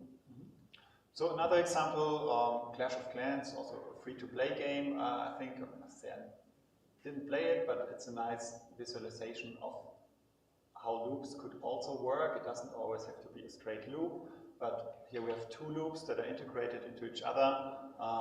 We have the battle loop and we have the build and training loop. So after each round, the players go in this loop. They can decide, after they collect their rewards here. They also use this way of visualizing how resources are managed in the loop. And then I can decide, okay, do I want to use the rewards to build and train my army? I will lose the resources, gold and elixir that I collected here. Or do I want to go back into battle and not do the training? Fight, and then I can win gold, also lose some elixir, I can't tell you why. But there's also another element, like a resource, a ranking resource, that's not even in this, core loop, actually. So that's kind of a meta resource that's above the whole game, because you can compare yourself with other players, and the ranking would not go down in this loop. You can only win by going into battle in this game. So that's a meta goal that's outside of the regular gameplay. Aquí en esta lámina, pues es otra manera de visualizar un ciclo, un loop de una estructura del videojuego. Este juego es el Clash of Clans. Y bueno, dice que no necesariamente tiene que ser de una forma lineal, ¿no? Bueno, aquí esta es una forma circular. En la primera parte está la batalla. Después de la batalla, pues recolecta algunas monedas y elixir. Y después va a construir un tren, y se sube a un tren. Y bueno, pues menciona los diferentes recursos que tiene, las recompensas, las diferentes etapas del juego. Y bueno, pues nuevamente es una manera de visualizar el panorama general de la estructura del juego, ¿no? Okay. Yeah, so for example, in a very simple narrative game, just to give you an example of how this can work in other games that are not like action-based, like the games we saw just now, we could say, okay, there's also like this kind of structure of an action, a reward, and some kind of expansion that leads to more action. So a very simplified version could be, the action is you engage with the story through some mechanic, like in a classic super narrative game, maybe you have the mechanic of choosing answers in a dialogue tree, for example. That's your action. The reward is, by choosing the answers, using the answering, like the dialogue option mechanic, you solve some kind of conflict. You had a dialogue, you're trying to find some item, whatever. And if you solve this, then it helps you to unfold or discover more of the story and discover more of the environment and discover more about characters and so on. And then you use your action in this simple narrative game. Maybe we have only this one mechanic of choosing a dialogue. And then you can run this loop over and over again. And so this kind of involves the players into the narrative and gets them maybe deeper and deeper into the narrative by the action they're doing. So this could be like a simple version for narrative game of a call. Este es un ejemplo de un diagrama de un juego que pues se centra en una narrativa, en un videojuego que se centre en una narrativa y cómo sería el ciclo de este juego, ¿no? Entonces, bueno, primero está la acción que hace que el jugador se involucre con la historia, la recompensa que obtiene posteriormente a través de resolver un conflicto, y de ahí se abren o se desprenden o se desdoblan nuevos retos que tiene que descubrir, o sea, como que se desdoblan o se desprenden nuevos escenarios, ¿no? Entonces, bueno, esta es la estructura. Okay, so that was the core gameplay loop, but usually there's more loops in a game that you can visualize. So for example, we can zoom out a bit more and look at some kind of secondary loop that's present in many games, I think.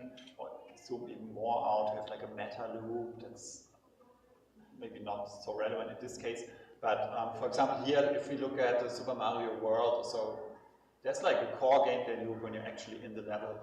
But you also have like this kind of secondary loop that's repeating over and over again in the game until you finish. So you can say, okay, we have the action, okay, let's complete the level. If we complete the level, we can either find a princess, or we can fight Bowser and then maybe find a princess or not, depending on where you are. Usually she's in another castle. And why are you doing this? You do this because then you unlock a new part of the world, you know, and then you can complete the levels there. You can fight Bowser again, maybe you find a princess, you unlock another part of the world, and so on. So you have like a higher level secondary loop that can be visualized like this in a game like Super Mario World, for example. Entonces, a partir de esta estructura de ciclo muy simple, pues se pueden desdoblar nuevos mundos, nuevos entornos. Aquí ejemplifica con el juego Super Mario World y cómo, bueno, al hacer determinada acción vas a obtener este logro, ¿no? Que por ejemplo, pues encuentras a la princesa y la salvas, y solo y si encuentras a la princesa y la salvas, entonces ya puedes pasar al siguiente nivel, entonces ya se desdobla o se abre otro mundo, otro nivel.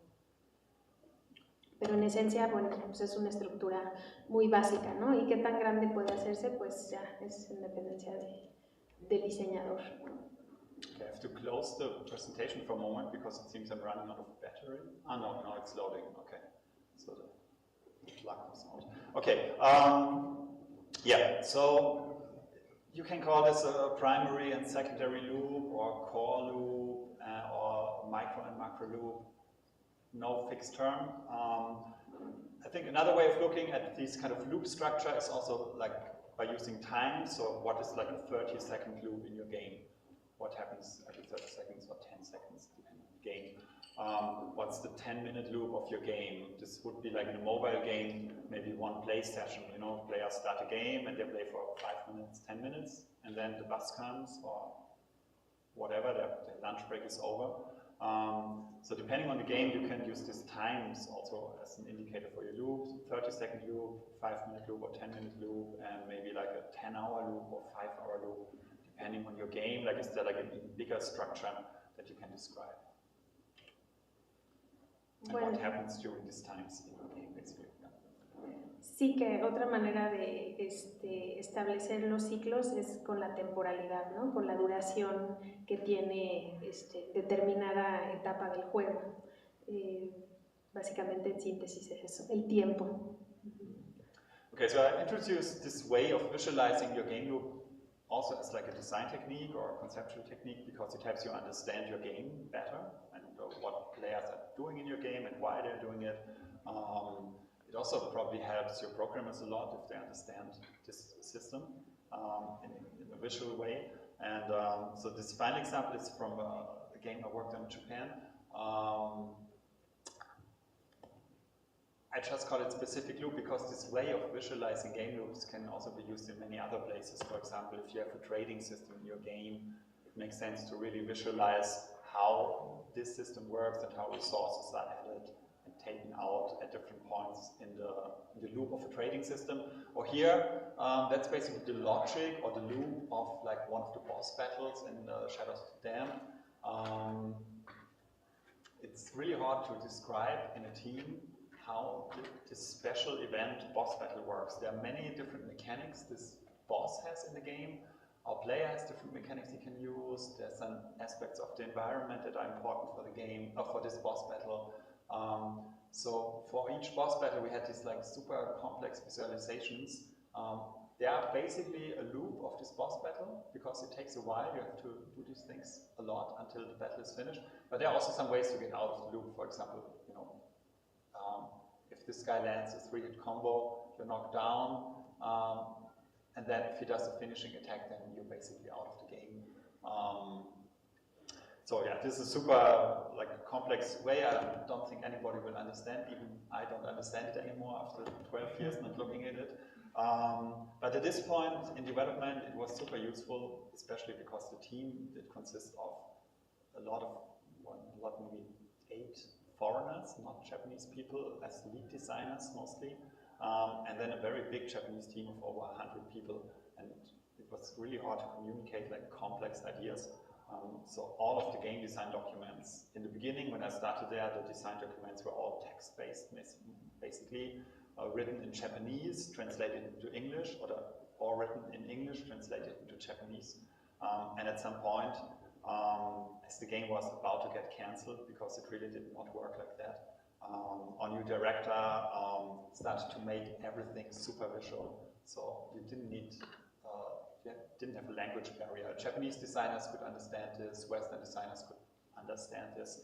If they're really into the process of developing this game, then you were able to understand what's going on here. Yeah, and this was also a great base for the programmer that had to actually program this battle, and for the animators to understand how different attacks and animations are connected, and so on. Yeah, so this kind of visualization can go a long way in any project, I think.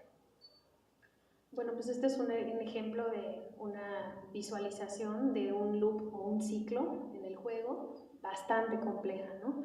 Esta lo diseñó cuando estuve trabajando en Japón.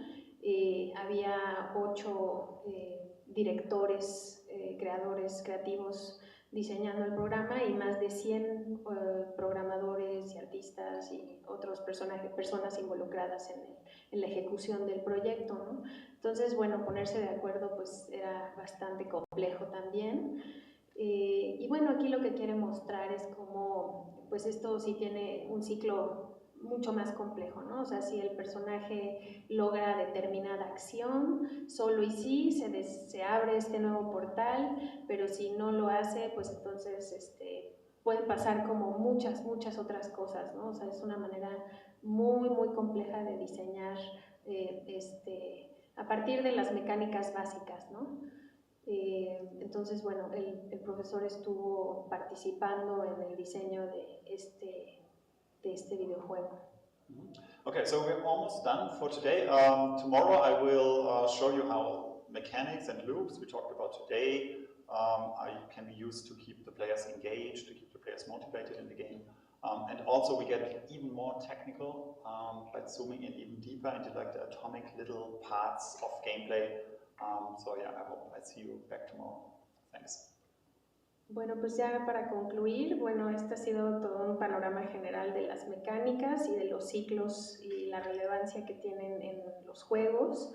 El día de mañana ya veremos partes más específicas todavía también. Espero que hayan disfrutado y espero verlos el día de mañana por aquí.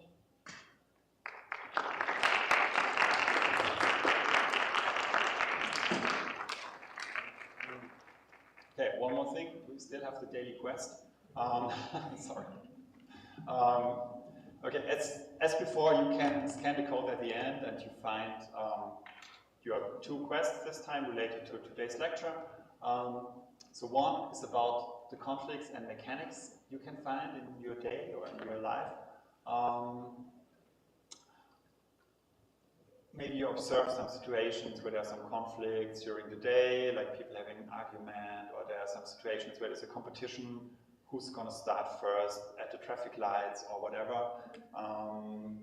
And yeah, you think about how did this conflict start between these characters, and in which ways can you imagine could this conflict be solved? There can be a lot of creative ways of how to solve like a common conflict you observe. And which mechanics could you use to solve these conflicts? What would be like the core actions and core purposes of the mechanics in this case?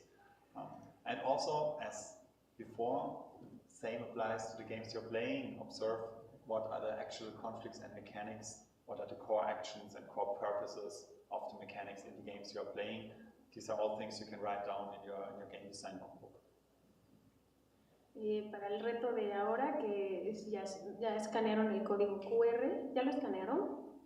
Sí, ok, bueno.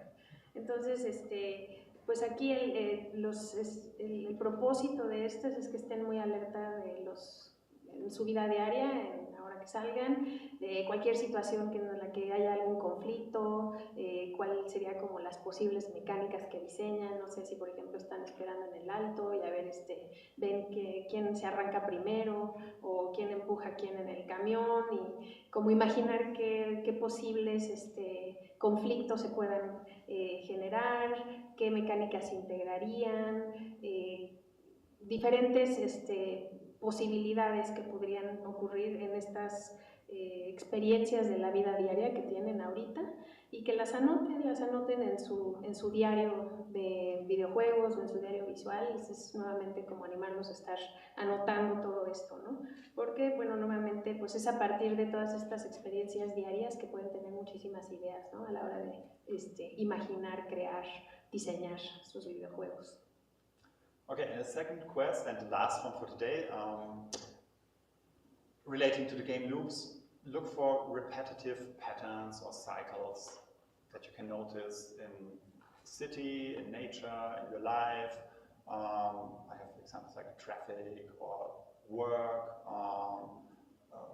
the rhythm or seasons of nature and the day and so on. Look at these patterns. So are there some mechanics, some works at the core of these patterns? Is there something that's being done? And then, yeah, try to visualize them, just draw a game loop. It can be like the action reward expansion loop or something way more complex or something like the boss battle loop, who knows. And yeah, think about how could such a loop maybe be used as a basis of a game. And same applies for the games you're playing. I think I wrote it in the Spanish translation when you scan it in, didn't add it here yet, but yeah, if you like to play video games or board games or whatever, then yeah, try to analyze the loops that are hidden in there, because they're usually there. There's usually a core loop, can you find some secondary loops or even higher level loops, and try to put them on paper. Bueno, el segundo punto de esta misión o reto, pues es encontrar y analizar patrones repetitivos así en su vida diaria, ¿no? Por ejemplo, analizar, que vean, por ejemplo, ciclos repetitivos en la ciudad, en la naturaleza, en las estaciones del año, en el tráfico, en los ciclos de la naturaleza y pues analizarlos desde la perspectiva de lo que vimos el día de hoy. ¿Cuáles serían algunas de las mecánicas o puntos centrales que podría utilizar? Utilizando los verbos, ¿no? Que se había mencionado, saltar, correr, brincar, etcétera, ¿no? Y visualizar estos patrones y ciclos a través de hacer un diagrama en su cuaderno. Puede ser algo muy simple o, bueno, pues tan complejo como ustedes decidan. A partir de determinadas acciones se pueden desdoblar o expandir otras acciones. Y ¿cómo podrían, preguntarse, utilizar estos ciclos como una base para diseñar sus videojuegos? Okay, so that's it for today from my side. If you like, you can join me also for questions for coffee outside. That would also be nice. Happy to chat with you and answer your questions. Can probably also take a few minutes here. I don't know about the time. Sí. Bueno, como ven, está súper abierto a que ahorita sigamos platicando con él, ¿no? Para ocupar el auditorio, pero también queremos cumplir con la parte de escuchar una preguntita, entonces, o algún comentario. ¿Alguien quiere participar? Ahora o nunca, hagan de cuenta que tú.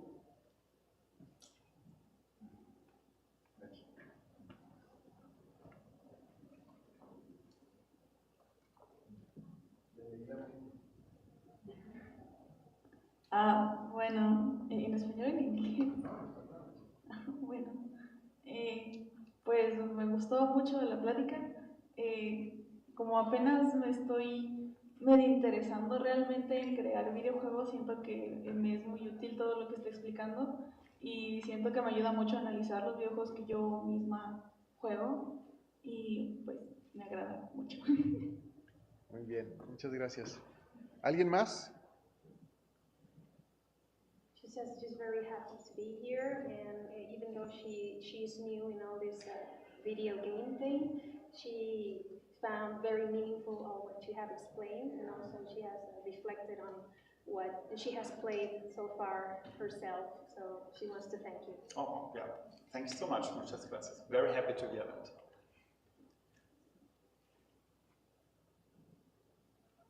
Esta es una pregunta un poco más particular.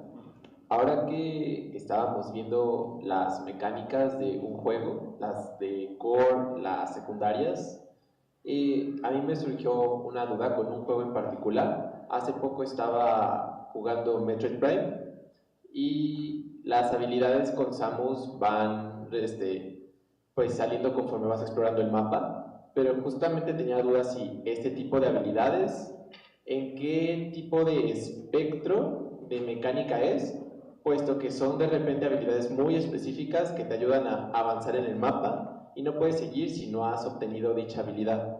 Pero tenía la duda si estas también entran dentro del concepto de core, dentro de las secundarias, o tienen otro tipo de sentido como las contextuales. Digo, la pregunta es muy particular, pero tenía mucho esta duda y no me la podía quitar. Y pues nuevamente te agradezco muchísimo esta masterclass, porque en verdad, bueno, al menos a mí me explota la cabeza de tanta información, es increíble. Entonces, solo eso, gracias. Antes de que te reduzcas, como es una pregunta que le estaría pidiendo a él un análisis, y nos extendería mucho, repítesela acá afuera y seguramente él te va a contestar, ¿no? Entonces, por el momento lo dejamos ahí, nos está comiendo el tiempo, pero nos vemos mañana. Y decirles que pues los videojuegos están creciendo aquí en la FAD, ahora tienen muchas opciones, habemos varios profesores dando la clase, todos vamos a traer invitados y estamos desarrollando trabajo para el futuro. Entonces, pues muchas gracias por hoy y esperamos verlos mañana. Gracias.